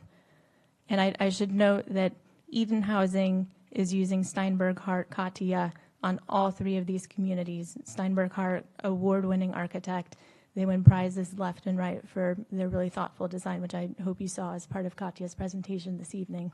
So this Canopy affordable site, it will support BR8, which is directly in that neighborhood. And then roughly it will also be supporting this BR1A related development. So that's Eden's second development at Canopy. Are we ready for number 3? And so the third development is within the proposed Chevron Park redevelopment, which we're calling Orchards. And this community has 100 homes in it. And within the development, they've also set aside a portion of the ground floor for childcare, which is something that's really important to provide access to, particularly for families. And what we're proposing here is that this affordable would support the Orchards neighborhood. There's no city walk is not tied to it. It's solely for the Orchards neighborhood. And then the balance of the affordable for the multifamily and mixed use would be inclusionary housing within those individual developments. Thank you. Thank you. And that was a question that we received from Susie Ferris Intercom, and then Jim Blickenstaff wanted to make sure we did. So hopefully that high-level overview kind of summarized it, because this is it's easy to get lost in all the meetings and things like that. So thank you for doing that. That was well done. Thank you. So I will now open it up to commissioner questions to the staff or the applicant. I have one. Do you want to go first? Oh, okay, sure. Mm-hmm. And it's really simple. I like the idea that there's a community center and a pool. And the question that arose in my mind was, will this be available to the residents that are in the Canopy affordable? Is it considered the whole Canopy neighborhood?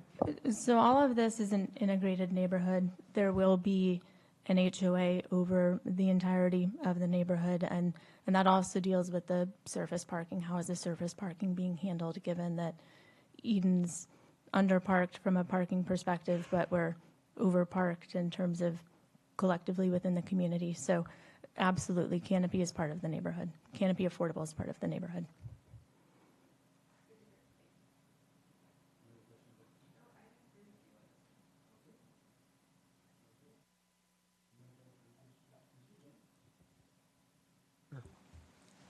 Hi, thank you, Stephanie. A few questions. First, could you go to, I think, to slide 3, canopy connectivity?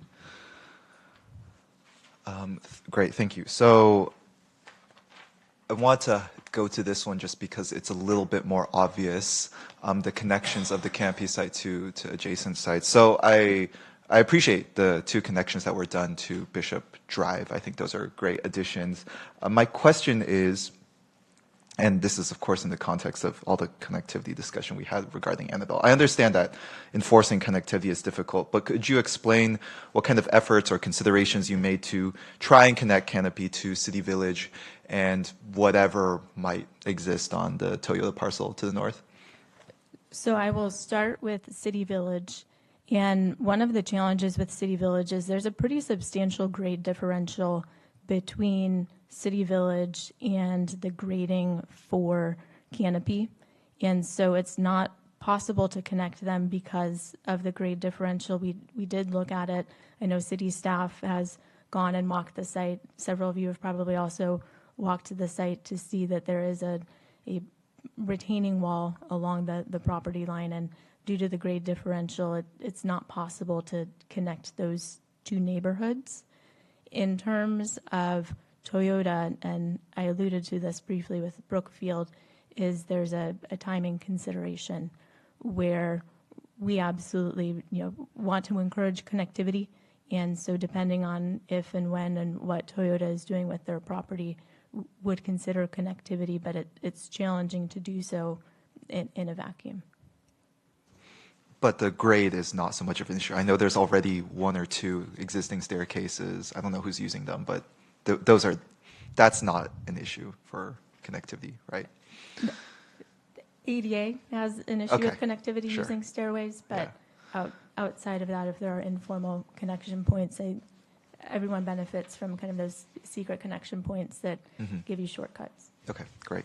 My remaining questions are related to affordable housing and RHNA stuff. So first, I apologize for looking a gift horse in the mouth here, but could you explain how you managed to and why you are providing more affordable homes in Canopy than you're required to? I'm especially interested in how you managed to make the increase from 15% to 22.5% affordable units for supporting the single-family homes. So this is similar to what we agreed to with Camino Ramon. And part of the conversation that occurred with the Camino Ramon development agreement was acknowledging that a for-sale affordable home is different than a for-sale rental home. And we discussed a lot of the differences. Some would say for-sale affordable is a better execution, and some would say for affordable rental is a better execution. And ultimately where it came out was to shift that tenure, we agreed to provide more homes because there are also smaller homes that are being provided. With that being said, with affordable rental, one of the things that Eden does is every year those homes are income qualified. With a for-sale affordable home, that income qualification happens once. And so in 5 years, if someone has a huge promotion, that's great, but they still maintain the benefit of having a for-sale affordable home. Or if they win the lottery, they still have the benefit of that for-sale affordable home. There are other considerations with affordable for-sale homes where HOAs are not capped year over year. Insurance is not capped year over year. So what may be affordable at the time when they purchase their home, some of those extra costs that come with home ownership increase faster than area median income or than that annual increase that you get with your job. And so there are instances where residents within San Ramon have been unable to afford those increases and have lost their homes because of those costs increasing faster than their incomes. And so that is a consideration as well when you think about is that a good kind of support with that. With Eden Housing, part of their programming, they don't only provide homes to people, they also provide resident services. And Dixie can outline all of the things that they do for the residents in their community, which includes after-school childcare, where they help kids with tutoring. They have financial literacy programs. They help with resume writing. They help make sure that people get to doctor's appointments. And so there's some of that security that happens when you're in that managed community that you don't have that same support network when you have that standalone affordable community. And a lot of us associate ownership with the ability to create wealth. And so homes appreciate, and there's a way to essentially build a future. With affordable homes, exit prices are capped.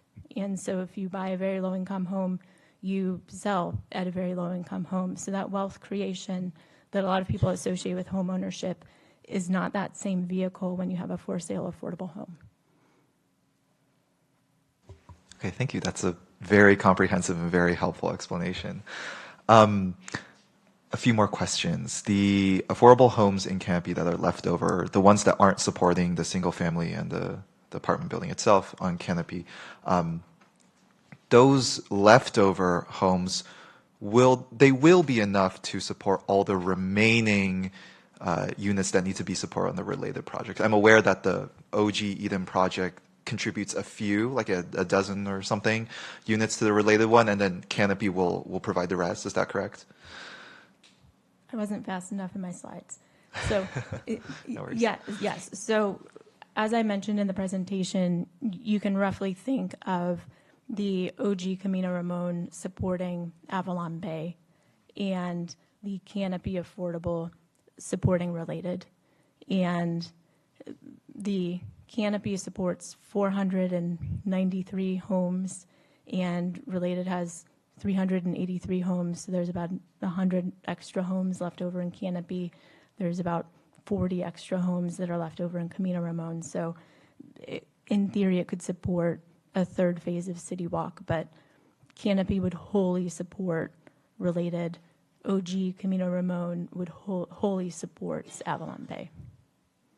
Okay, so it's entirely likely that the city is going to get a lot of extra units through this offsite trading and so on. Okay, great. Thank you. Last question I have is about the JADUs, the 128 optional JADUs. So from my understanding, as long as a homeowner elects to have those JADUs built, they will count towards the city's RHNA obligations. Could you offer an estimate of how many JADUs you expect will actually get built? So that's a great question, and I'm going to revert back to it depends on the market. What we have seen is most homeowners, home buyers are very interested in the option for an ADU, and they see the optionality to have a place for in-laws to stay or to have friends stay, or it can be rental income. And so depending on the household type and the family structure, there's lots of different ways that those ADUs are used. We typically see that most ADUs are optioned. I don't know if Robert has, how many do you? I'm deferring to the architect to see if he has any better data than I do. Hi. There's no specific data that we know of from the builders that offers JADU, how many actually are taken as for rental versus for personal use. So it'll be kind of an interesting question to ask the home builders based on their, market availability, any kind of results as can occur. But right now, there's no specific data that we are aware of a certain percentage. Is it safe to say ballpark, like over half would elect to build the ADU? Well, it's hard Okay. to say on record saying. If I say Okay, okay. 50%, I won't pin you down too much. Yeah, I don't know if it comes to 45%, what will happen. So, Okay, perfect. Thank you. That's all my questions for now. Thank you. I would think that in our community, most of the ADUs would be either for grandma or, your older generation or the college children who aren't launching very assertively, shall we say, and not getting Independently. charged rent. Independently. Yeah. Well, they need housing too, so I'll take that. Oh, yes. Yeah, no. Okay, thank you, Commissioner Zhang. Commissioner Vila, do you want to have your question? I'm sorry in advance. I have a lot of questions. I'm here for all of your questions. I might call on some friends to help me. There's 3 villages with different product types that are highlighted: Village 1, Village 2, and Village 3. Would they be sold to separate builders, or is that something that Sunset is entertaining, or would this all just be one single builder? So, as you noted, it could be multiple builders. To date, we've received interest from single builders who would develop the entirety of the 3 villages. And do you have an estimated timeline for their vertical construction on how long it would take them to build that out? So this one is a little bit bigger, given that we have 3 buildings that are being demolished, and so it's not quite as bite-sized as 2 Annabelle. So if we thought about 2 Annabelle having vertical construction in 2027, you're probably looking at second half of 2027 on this site for construction going vertically, just because there is a larger infrastructure plan when you look at 27 acres versus 3 acres. And then just the complexity of getting East Bay Mud and Central Sand and PG&E all cooperating and coordinating at once on a larger site just takes a little bit more patience and diligence. But I would assume that you're still looking at that construction in 2027. It just might be the tail end of 27. Okay, so it would, most likely be one builder that's developing all of the for sale product type. That's what we're hearing, but I'm going to say depends a little bit on the market. But yeah, that's what we're hearing. What about the affordable housing site and when that plans on getting to the vertical construction? Dixie said she's going to go fast, so I'll turn it over to her. Yeah, probably not. The way that I've kind of got this timeline kind of planned out with the other developments is that if we're getting the synergies with both builders and product and delivery time, I'd want to make sure that we're within that 1 to 2 year from the other timeline of the other projects. So if the finance world stays like it is, help. We might need cookies and bake sales to get there, but I don't think it will. Things are really improving with every quarter. So we are modeling internally a start of construction sometime within 12 months of the the horizontal construction finishing as well. So we would want to go along the same timeline and try and get out of financing and go vertical by 2028 in a perfect finance world. And then the OG Camino. The OG, well, Dixie wants to start it next year, so that's what we're modeling internally right now. Is 2026? Yes, yes.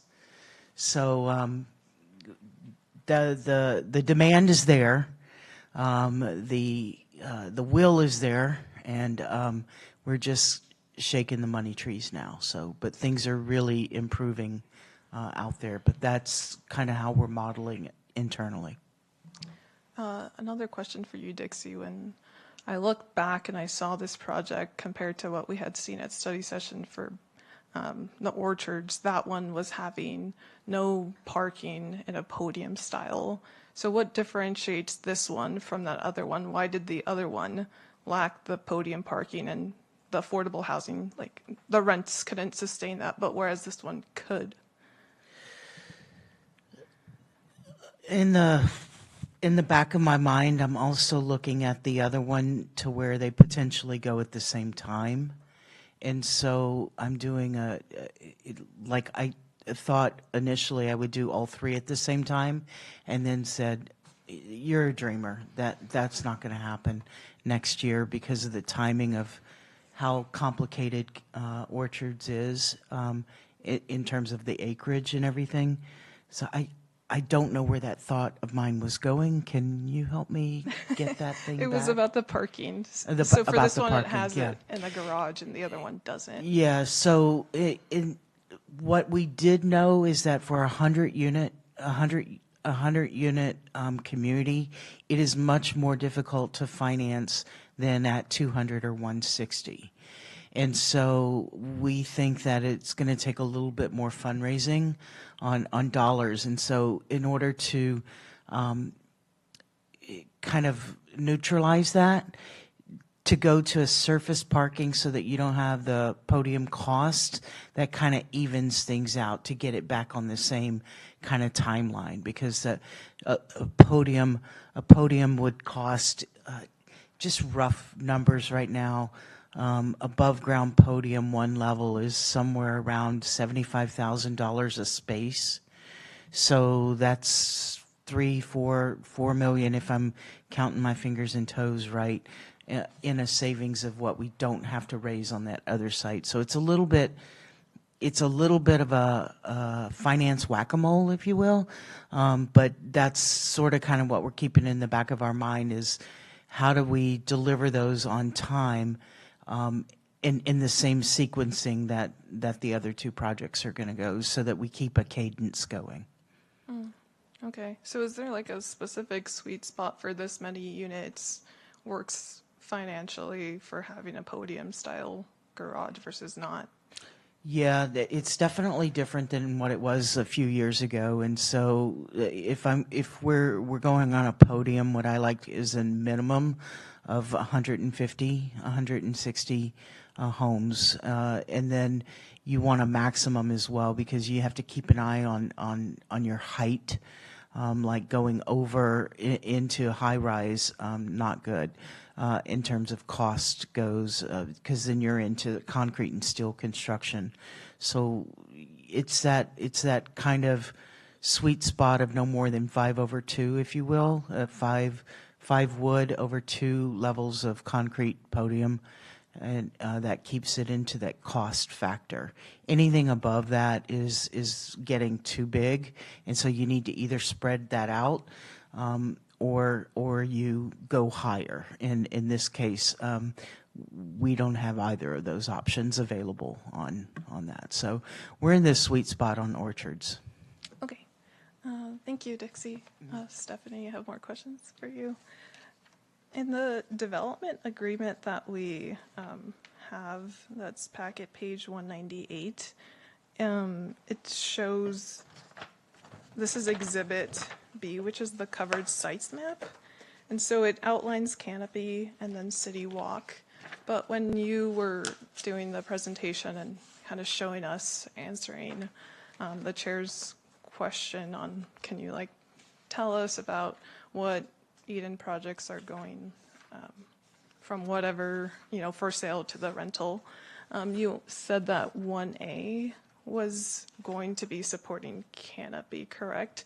So that would just be the site on the east and not related? Is that correct? So Or did I misunderstand that? BR1A and related are essentially the same. Oh, sorry. And with BR1A, there's essentially 3 development parcels within that neighborhood. One development is Belmont Village, which has been constructed. The second is related, which is 383 apartment homes, which has been approved. And then the third parcel is the park, which is under construction.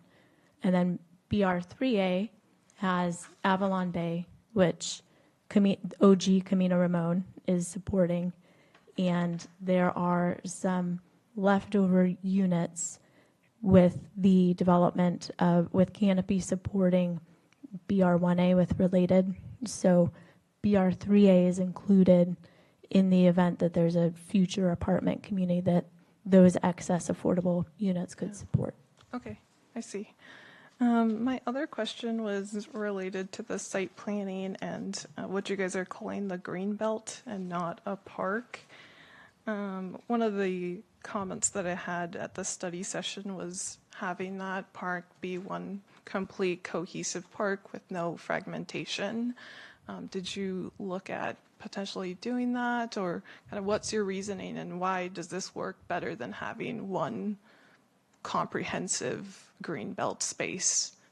So a large piece of this comes into just circulation and also review with the fire department and making sure that people can enter and exit. And so that was a piece of how we solved for having the roads go through. It deals with the hose reach for fire trucks. So we needed to have it be through streets rather than having dead ends. But we do have a dead end where the clubhouse and the pool house are located.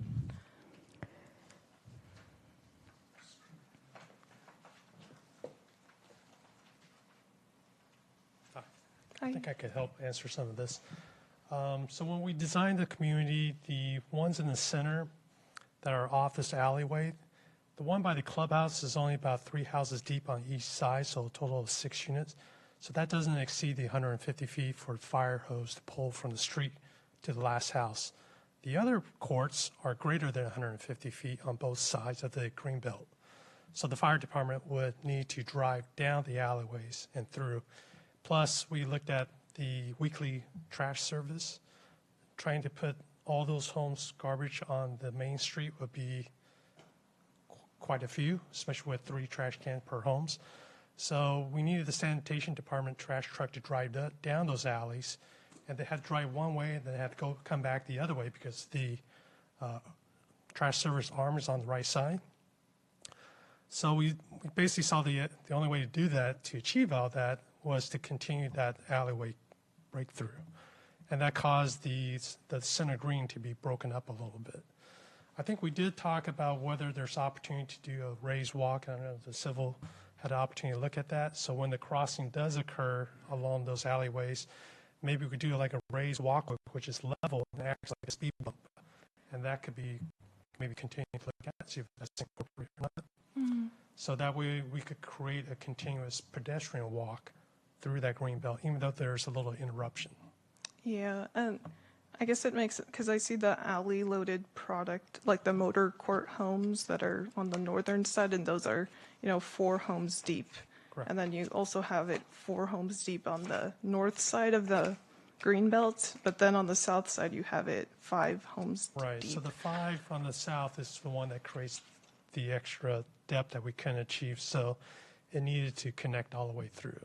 And there's no opportunity to put like a fire hydrant somewhere between that? I mean, I'm just thinking about the street that I grew up in, there were fire hydrants that were in the middle of the block. Yeah, so state fire codes, anything greater than 150 needs a hammerhead or some kind of turning movement at the end of it if it's a dead end. Okay, so what about the hammerhead that's next to the clubhouse and the pool house? That one right here is, am I doing it right? There you go. It's less than 150 feet. There is no hammerhead. It's just a stub street that ends. I don't know if there's a way to zoom in or not, but so again, we could continue to expand that, but right now it's basically fire and trash service. I guess how is it working on the south side? Because that is a dead end as well there. Yeah, so that one where we're going to achieve is the fire will be on the main street to the right, and then they'll have a 150-foot hose pull from the fire truck. And then when you park in the back alley where the little tot lot is, that will be measured 150 feet to pull the hose inward to reach those last 2 houses at the very depth of that thing. So without having multiple streets where the fire truck could turn or provide. So that's the only intersection that we could see an opportunity, maybe the one on the far left, but right now, everything else has to be because there's no other streets in front of it. I know it's a technical issue, but it's stuff we have to look back and forth. Oh, there you go. Hello. Ryan. Ryan Hansen with CBG. These units actually don't qualify for aerial apparatus access requirements, so the fire trucks aren't necessarily going to go down these alleys. So we just need hose pole requirements. So they can go down those alleys, but in the one where it stops, you can get hose pole from B Street, so across. Which in one? the Can west. you highlight where B Street is? So, for example, if the fire truck is here, you can Yeah. get hose pole that direction or that direction, which doesn't require them to go down those alleys. And that would just be to serve those two homes at Correct. the, Yeah. but and- everything else could and reach these on the others. Right, yeah, these would have access and hose pole around there. We actually did, I'm not sure how to clear this, but we actually originally looked at a fire access, or an EVA that cut through here, but it was much more of a constraint to the open space because now you're putting a road or some type of pavement surface, which would obliterate all of those trees, all of the walkways. So in this case, by having just a few pass-throughs, as Robert mentioned, we can look to enhance that walkway, enhance those crossings, make it safe for pedestrians. There's going to be clear sight distance in all directions, so anyone walking down that Paseo would see if there was a car coming. Okay. One of the options that he mentioned was potentially having like a raised walkway or like a speed bump. Would that be something that Sunset would be agreeable to doing in order to get people to slow down, especially because I could see like kids wanting to go down the pathway on their bike, and I think that would be a good feature for the project as a whole. Yeah, that's something we could look into. Sorry, what's that? Yeah, we can look into something like that. It's possible. Okay. And then I think you answered this before, Stephanie, but there's a whole HOA with the community, so this wouldn't be like a green belt that would be accessible to the public. It's just serving that community since they're the So- ones that would be paying for the maintenance. So within Bishop Ranch, one of the things that we're focused on is not putting in a series of fences. And part of what Zeki outlined in his presentation about landscape was we do have these cut throughs where we do want people to feel welcome to walk through. And so long as it doesn't become a nuisance, we want people to be able to walk and meander and cut through and walk in the walking district. That's a piece that's really important to connecting all of these different neighborhoods that are being developed. Okay.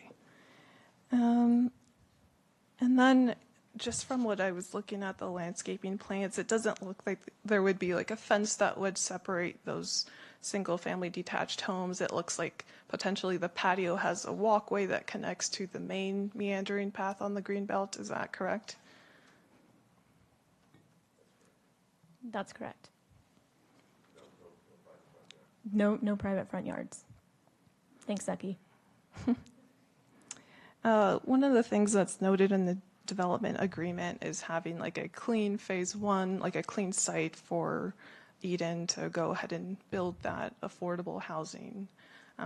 Great project. And my question is, has the phase one been completed yet for the project? And Yeah, so No. the phase one was completed. It's a requirement for any application for development projects. So phase one's been completed, no issues as it relates to environmental contamination.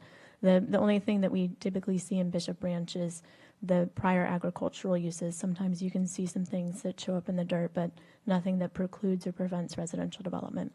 sometimes like elevators are also a concern for phase ones. Um, And just as a follow-up to that, this corner is parking lot and landscaping right now. And so it's not under one of the existing buildings as part of the office development. So elevators may impact other portions of the site, but wouldn't impact Eden's portion of the site, given that it's currently landscaping and parking. Okay, cool. One of the other items that I wanted to touch on, it was briefly mentioned within the staff report, but I didn't see anything that you referenced, was about the environmental path for the project and whether or not an initial study was prepared. I know that it's referenced tearing off the general plan EIR. Can you speak more to the environmental studies that were completed? City staff, do you want to take that one, or do you want me to take that one?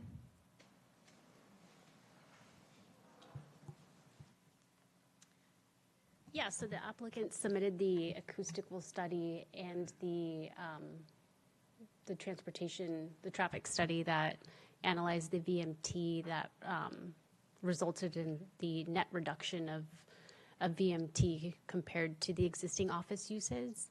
And as part of that analysis, there weren't any mitigation measures that were required.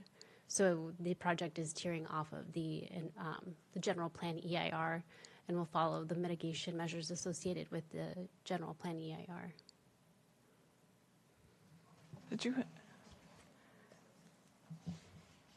Was the initial study something that the city prepared, or was a consultant, environmental consultant, the one who carried that out?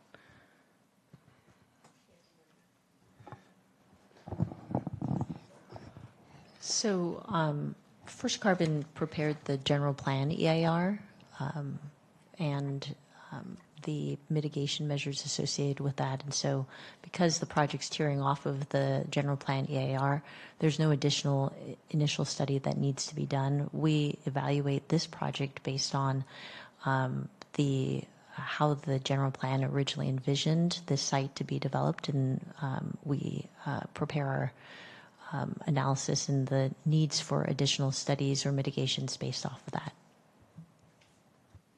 Okay, so First Carbon did not do an initial study on the project, but they are the ones who wrote the general plan EIR, and it's just a function of the mitigation measures that are within the general plan EIR that the project will be in conformance with. Correct. So First Carbon did not do an initial study for this particular project. The analysis that was done was tearing off of the general plan EIR, and the analysis that was performed there, and a evaluation of this project in relation to the larger city EIR that was done in 2023 for the adoption of the general plan. Okay. The other item that I noticed was in regards to the site to the north, that would be the Toyota parcel. It doesn't look like there's as much landscaping buffer. Is there like a reason to why you guys didn't go ahead and continue the buffer with the trees along the northern side of the project? So we did look at that, and one of the challenges is that landscape buffer roughly would go to the back of City Village, which we don't have the ability to connect to because of the grade differential. And so it was looking at, we're at kind of beside and back of houses and thinking about, does that make sense to put a pathway there? So we didn't put a pathway there because we don't know if or when or how the Toyota site would be redeveloped, and then there's not a connection point through along that property line to City Village given the grade change. Sorry, I think I may have worded my question incorrectly. I'm referring to the landscape buffer, just like trees along the northern boundary, not any walkway or anything like that. So we do have trees at the end of the alleyways. Okay. And then on the eastern side of the project, there's not that many trees. It looks a little sparse. Is there any reason why that's? And that's people's backyards, and so we want to give them the opportunity to use their backyards. That's their backyards. Is that space here you're talking about? Yeah. This part? These are their backyards right here. Oh. Okay. Oh, so their fronts are not facing the street there? So the fronts and the garages are facing D Street. are these the home? Yeah. Yeah, so the front, so those are your backyards with a patio. Wouldn't the porch face the street? The front door and the garage are Oh. off of D Street. Okay.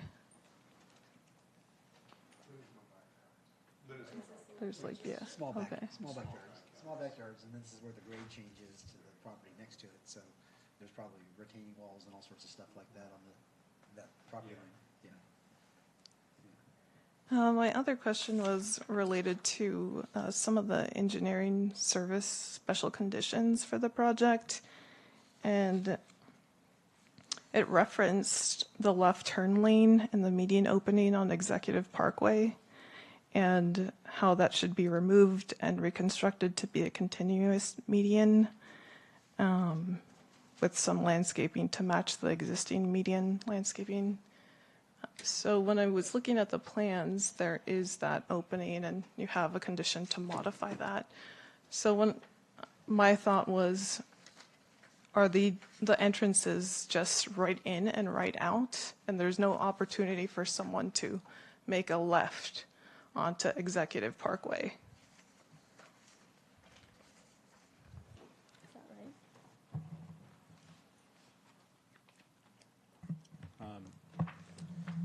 The entrances are actually very close, if not perfectly aligned with the two that are there today. Yeah. The one in the middle, where it says Executive Parkway, that will go away and be closed off. So it's probably just not on this illustrative plan, but if you go to the tentative map sheets, we close that off so it's a continuous median.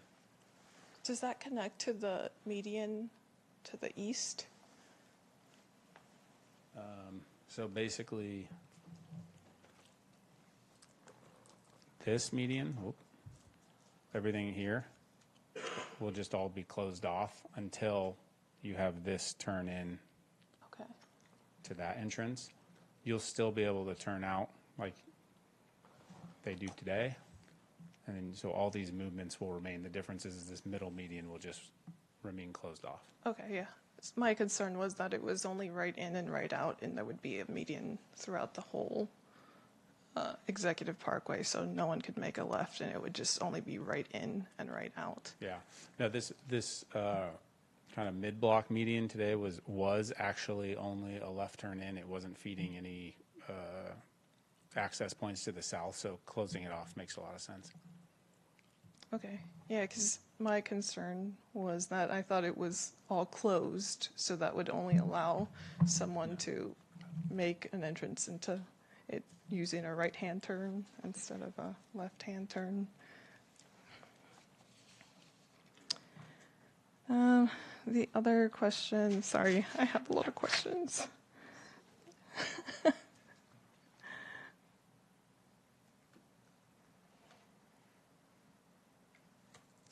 For the dog amenities that you added, will they be secured, or is it just meant for someone with like a leash dog to be able to use those amenities?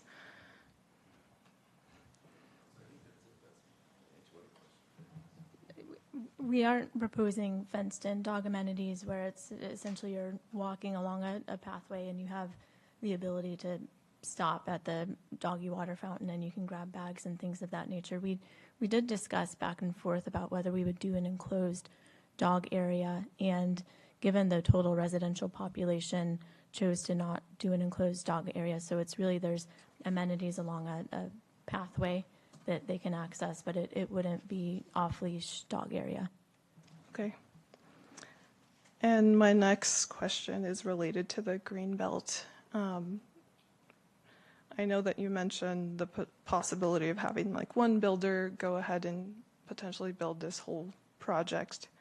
Do you have an idea on their timing for when they would construct the pool house and the clubhouse? Is there like anything, I'm assuming that they would probably aim to have that constructed before, their models are complete. Is that the idea? So it depends on different strategies in terms of which is your first home that's developed and which homes are your model complex. And different developers have different perspectives on whether that would be delivered first, given that it's a capital-intensive amenity, versus delivering it later once you have some residents in place. We've received different opinions from multiple developers on whether that would be first, medium, or last in terms of delivery.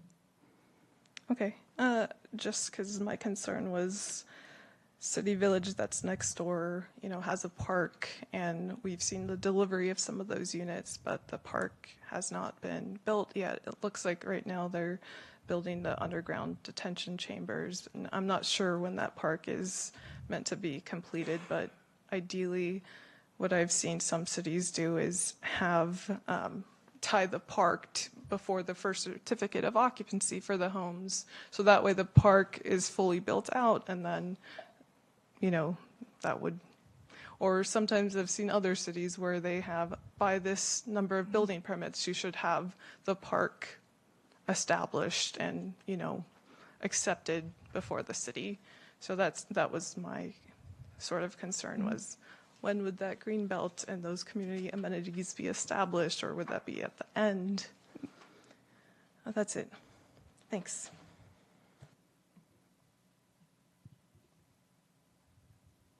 Okay, Commissioner Candula. I do have 3 set of questions. Probably that makes the entire process easy. First one concerning the Eden housing. And in general, to begin with, are there any bike paths or anything associated like that within the canopy development? So we don't have a specific bike lanes within the canopy development, but within all residential neighborhoods, assuming you have slower traffic, you can put your bikes on roads, but we don't have set aside bike lanes within the current plan for the site. And with respect to Eden housing, probably what you have done in other locations, you have bike storage places. Do you have something similar to that here? Yes. But I do want to say we just rolled out our own bike share program as well, to where we have now Eden branded bikes that are delivered to our sites for people to use as well. So we're doubling down on bike infrastructure. Probably you guys can commute between all 3 Eden housing sites too. Exactly. If I knew how to ride a bike, I would. But there are 164 biking storage spaces within the multifamily development.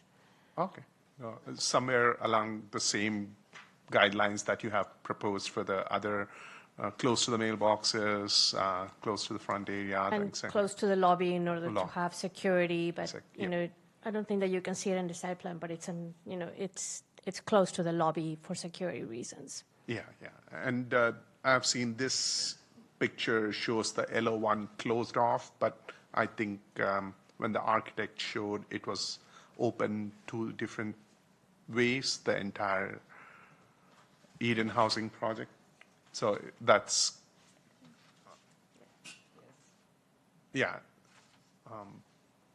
so there are 2 different entrances for that Eden housing, right?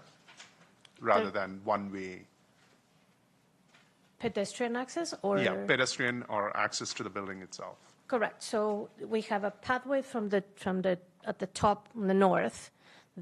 We're considering that is the connector to the green belt. There's no entrance, there's no pedestrian entrance from that side. That is more for trash and mechanical. Got it.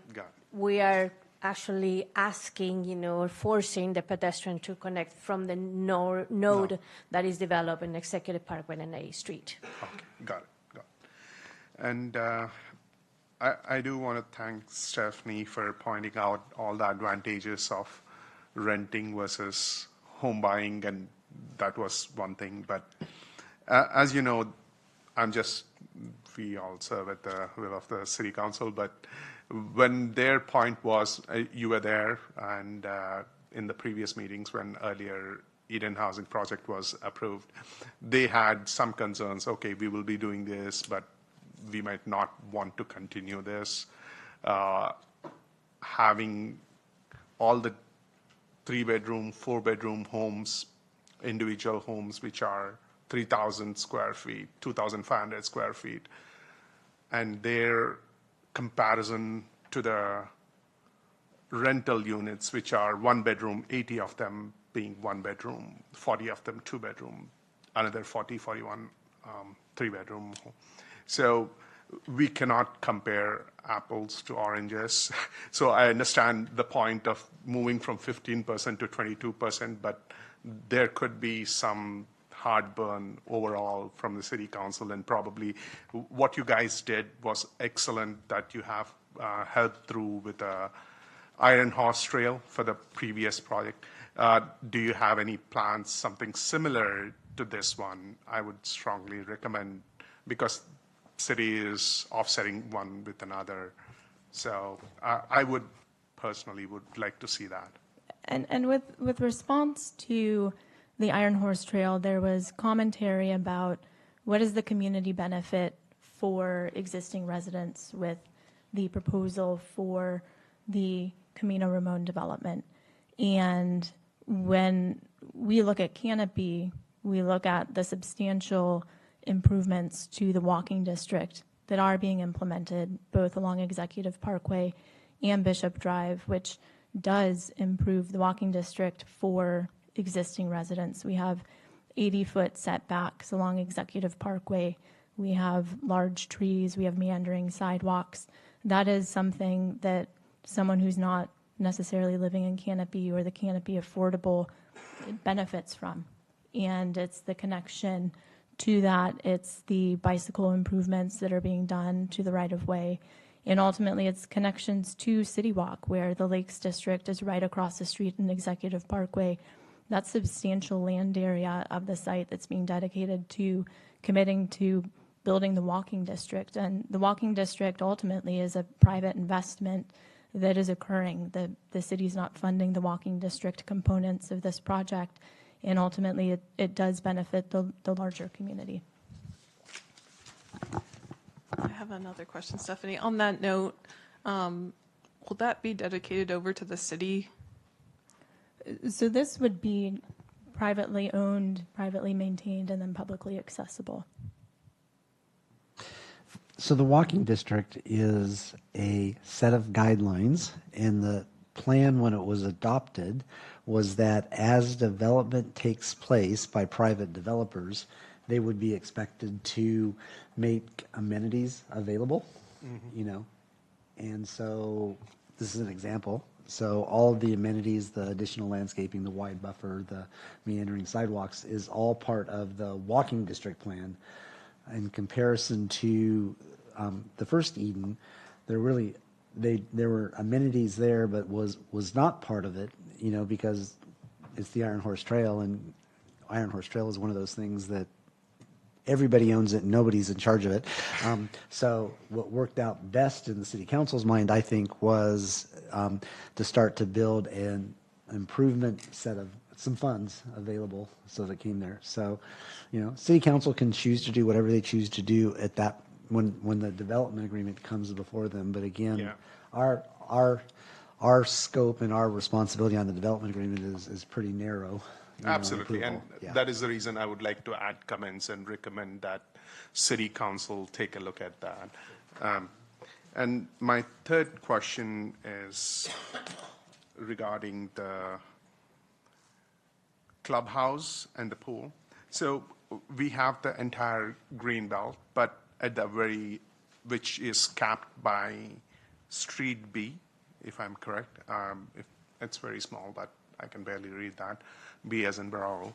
So the entrance would be from Street B, is that correct? And would there be cordoned off or fencing? Because normally the pools come with all this closed off. And so that marks the end of the green belt. Is that correct? So yes, you are correct, where there are rules where you need to have fences for pools, and there's certain dimensions of how far the fence needs to be from the pool, and And that absolutely will be implemented. It will be a safe space where we'll have all of the fencing required by state, local, best practices. But that would essentially be the end cap of the greenway, where it has the pool and the clubhouse, and then also has the area designated for the play area for kids. Yeah, my only question from an architect's point of view, or when it was designed, like it might fall in the middle of the house somewhere, that mark or that fence that encompasses both the clubhouse and the pool. So would that be like people walk back to get to an exit, or is there any other way to get out of that green belt?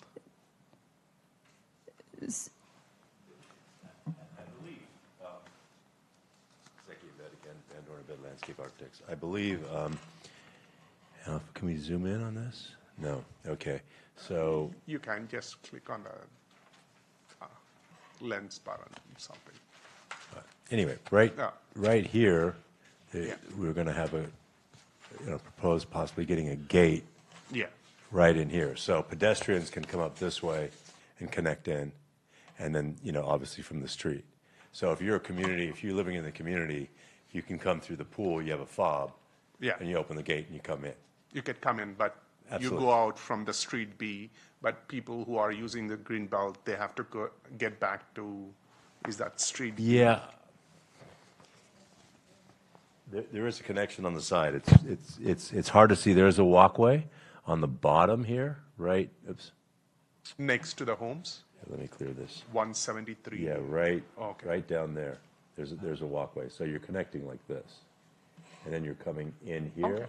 and you're coming this way. That's great. Got it? Yep. Thank you. Thanks for that. So you can walk through. Yeah, From- that from was my B, yeah, question. that's Like, it would absolutely. be It's like, tight, but you can all walk this great design, and Yes. you have to go back No, and no, make no, a no. You can U-turn. walk through the site. Okay. Thank you. Thank you very much, Jeff. That's all I have. That's all, Chair. Okay. I only had one really quick, easy question for Dixie, maybe. Have you gotten far enough along in the design of this Eden project to know what kind of community amenities you're going to be providing in this building? Have you kind of In you have this an idea- building? Have you gotten some ideas? I think Yeah. she's done that. I'm sure she has. Yeah. I'm going to go back to the podium plan, and hopefully I can show you there. Well, at the ground floor, if you see on the right-hand side on the revise, that's where the bike storage is. This is the bike storage. This is the main lobby. And in the podium, at the podium level, there's a community room here. There's an after school here. Sorry. There is a fitness component here. And there's a technology center right here. The community center and the after school program open to the podium, and there's a covered area in order to provide additional shade. But we feel that connection, throughout all the spaces at the community, it's quite successful. Great. Thank you. Similar to the orchards. Very similar. The program for each one of the developments, it's fairly similar. The size is actually adequate depending on the number of units for each one, but it's actually very similar to what we propose in the orchards. No other questions? Why don't we go ahead and open public comment? Do we have any? We did get some email written comment, which we did get. Written public comment was received from James Lloyd with Cal HDF, Brian Swanson, Matthew Gelfand with Californians for Home Ownership. We did receive a speaker card, which I provided to the chair, but the speaker did not wish to speak tonight. And I have no other speaker cards for this item. Okay, why don't we go ahead and close public comment? Again, any commissioner comments? The request of us tonight will be to adopt both resolutions, the resolution approving the project as well as the resolution agreeing to send the development agreement up to City Council so they can do their job with it. So I'll start at my left. Do you have any commission comments, starting with Mr. Zhang? Commissioner Zhang. Sure. Thank you, Chair. Overall, quite positive. First, I'll talk about the affordable housing. I'm very happy to see how much we're going above and beyond with affordable housing provision. And sort of related to Commissioner Kuznick's question about will the residents of the apartment building get the same access to the pool house and clubhouse as the residents of single-family homes. It's great to hear that they will, and that the whole Canopy project is integrated. And then, of course, the JADUs, as I hope as many people choose to option those as possible. I'm quite happy with the terms of the development agreement as well. If I'm understanding it correctly, this is really quite similar to what we did with the OG Eden project. And, the pluses and minuses of that were discussed at length by the City Council, so I'm not going to comment too much on it. I will say that the complexity of the arrangement was intimidating at first, but I think now that we're at the tail end of it, we sort of see how it's all shaken out, and that ultimately the pluses do outweigh any minuses. So I'm happy with that. I am curious how council will want to, if they want to continue doing this, but that's for them to decide. And then finally, I just want to say, similar to the Annabelle project, thank you for electing to do a study session. Thank you for having an ARB meeting on the multifamily component of the project. These things are not necessary, of course, but the fact that that Sunset went out of their way to do that is a significant favor to the city and its residents, and shows that they want the project to be good and they want to give residents opportunities for feedback early on in the process. So thank you once again for demonstrating clearly that you are invested in San Ramon and its future. But that's it from me. Thank you. Thank you. I'll go to my right, Commissioner Kuznick.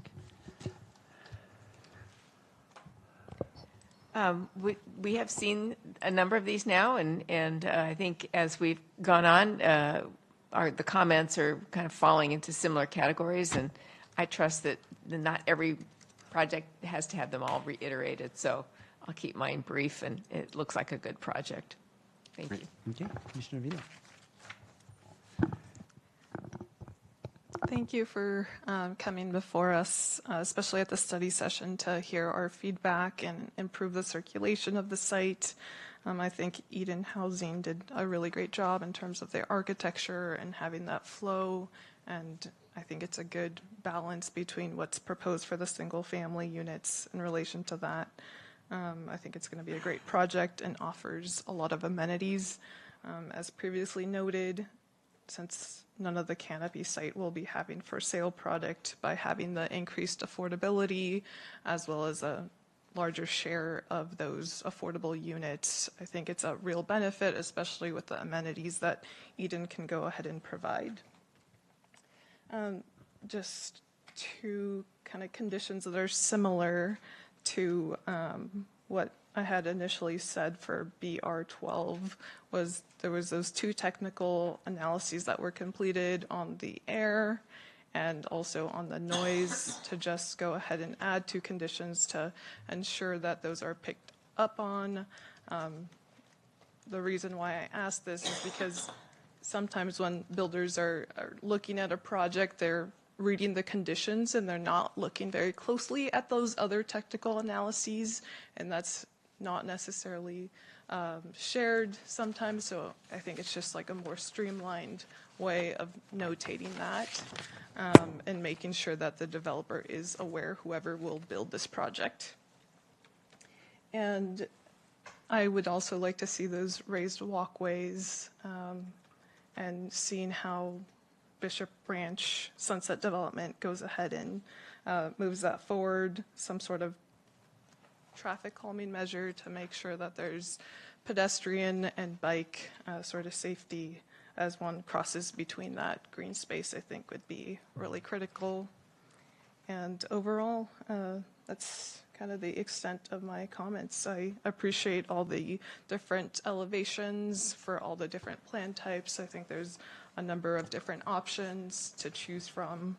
And although those are quite big, in my opinion, from the starting point, so it's something that is compliant with the DMU North District, and it's meeting and the development standards aside from the waivers based on state density bonus law. So it kind of has Planning Commission being able to not really deny a project since there's waivers and concessions that can be made from the affordable component. So unless they're on a public safety, standpoint or a health hazard. So that's all.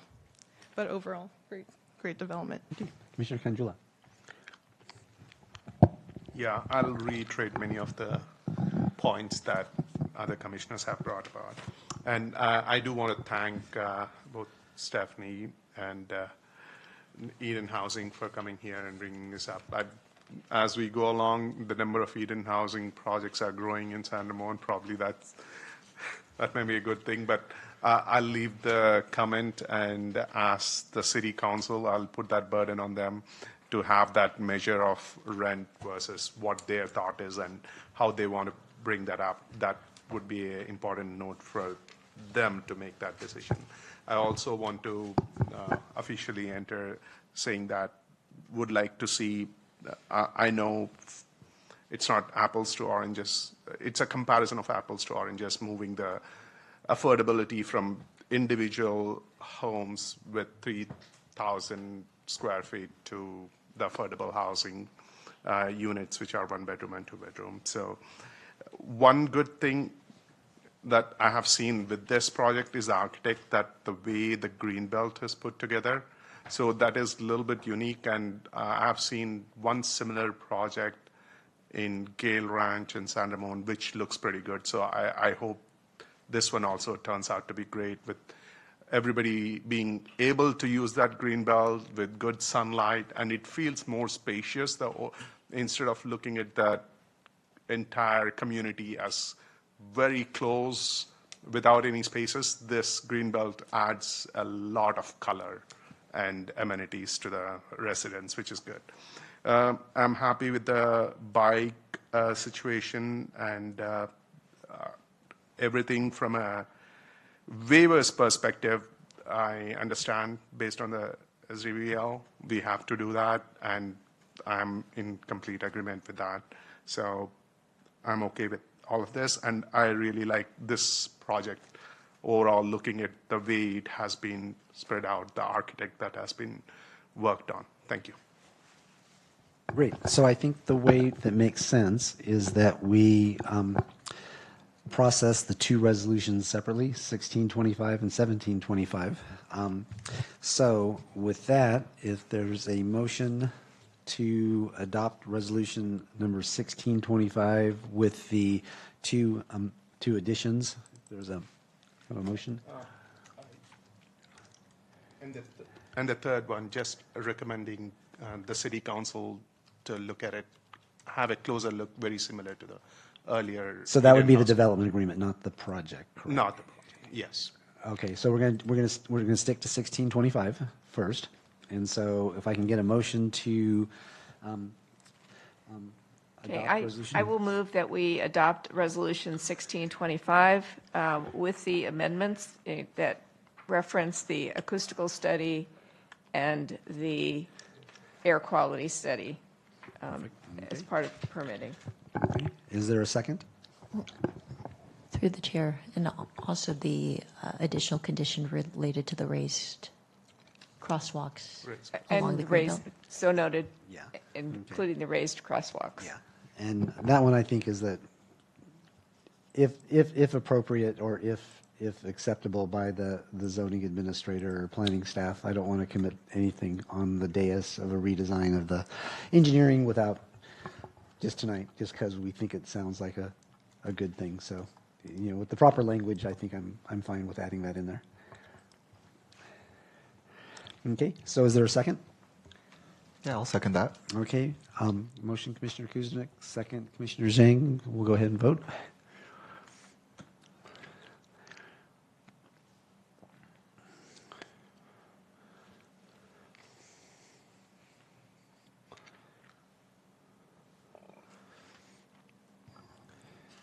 Okay, the motion does pass 5-0-0.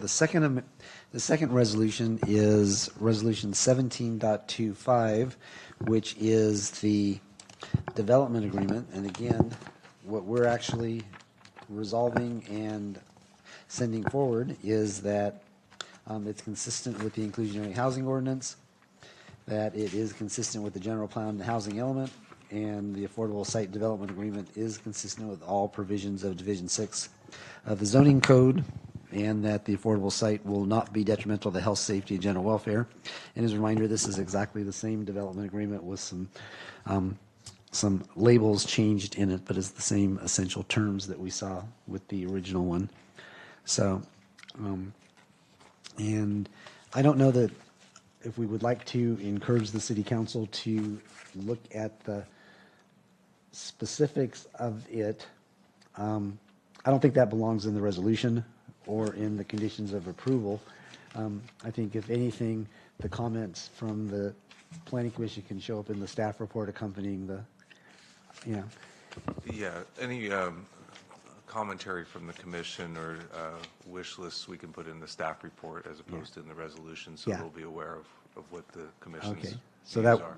thank you for that, Lauren. So with that, I think we're ready to entertain a motion on Resolution 17. Sorry, I just wanted to remind you that there would be a change to that affordable allocation table in the development agreement to yes, thank increase you. that number of the extremely low from 7 to Okay, 8. correct the typo. That's correct. Thanks, Annalisa. Yes. Okay. So if I could have a motion to adopt Resolution 17.25 as corrected tonight in that one table. So. I will move that we adopt Resolution 17-25 with the correction as noted. Perfect. Is there a second on that one? Once again, I will second that. Thank you, Commissioner Zhang. Before the vote, could you just clarify the comment that you'd like to be passed on to the council? We understand it's not a revision to the resolution, but we want to make sure there's consensus on the messaging that would go to City Council. Yeah, my point would be to look at it closer, similar to the Eden Housing OG, whichever name you would like to call, next to the BR7. And while looking at the existing Eden Housing, which has been, again, a rental versus a for sale homes, compared against the multiple 3 and 4 bedroom individual homes to the renting of the 1 bedroom and 2 bedroom apartments. Okay. So I'm not sure I'm hearing a specific direction to council. Can I take on a this. shot at it? Yeah. Yep.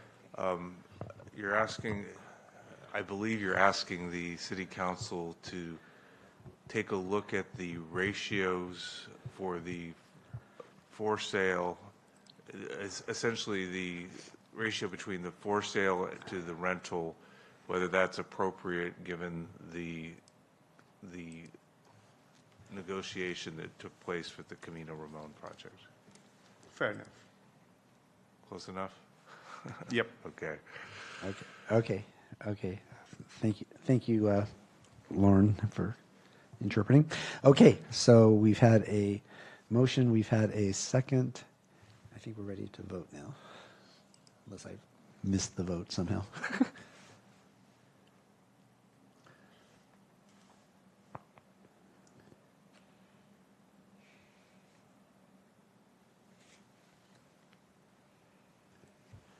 Okay, the motion passes 5-0-0-0. Thank you all. And Ms. Yee will read her sentence now.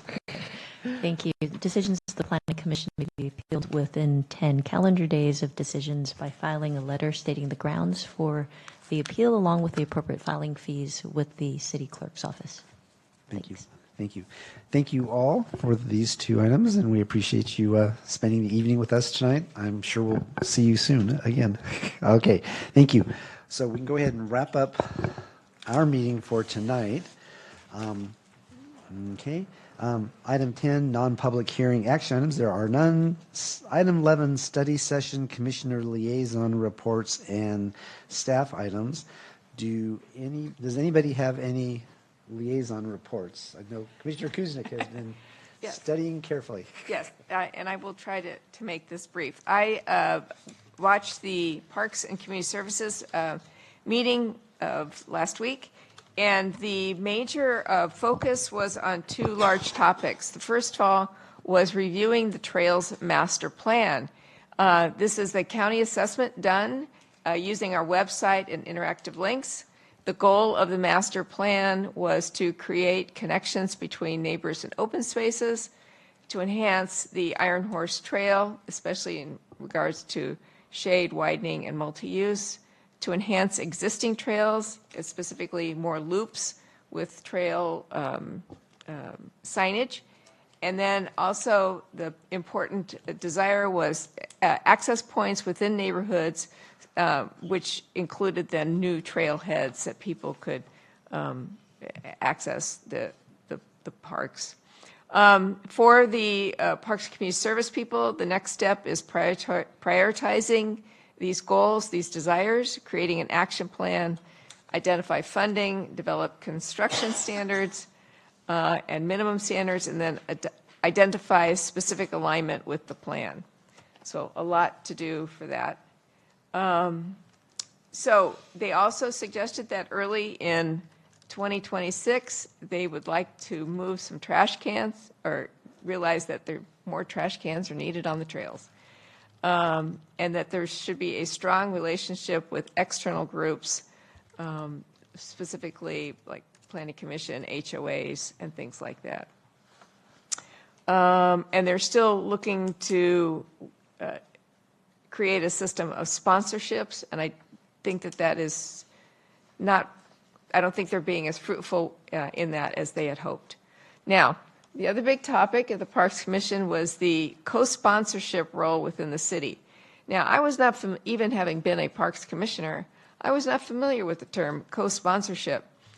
Basically, it is the term used for all of the athletic groups that use our fields and parks and pools and so forth. They are considered a co-sponsor group.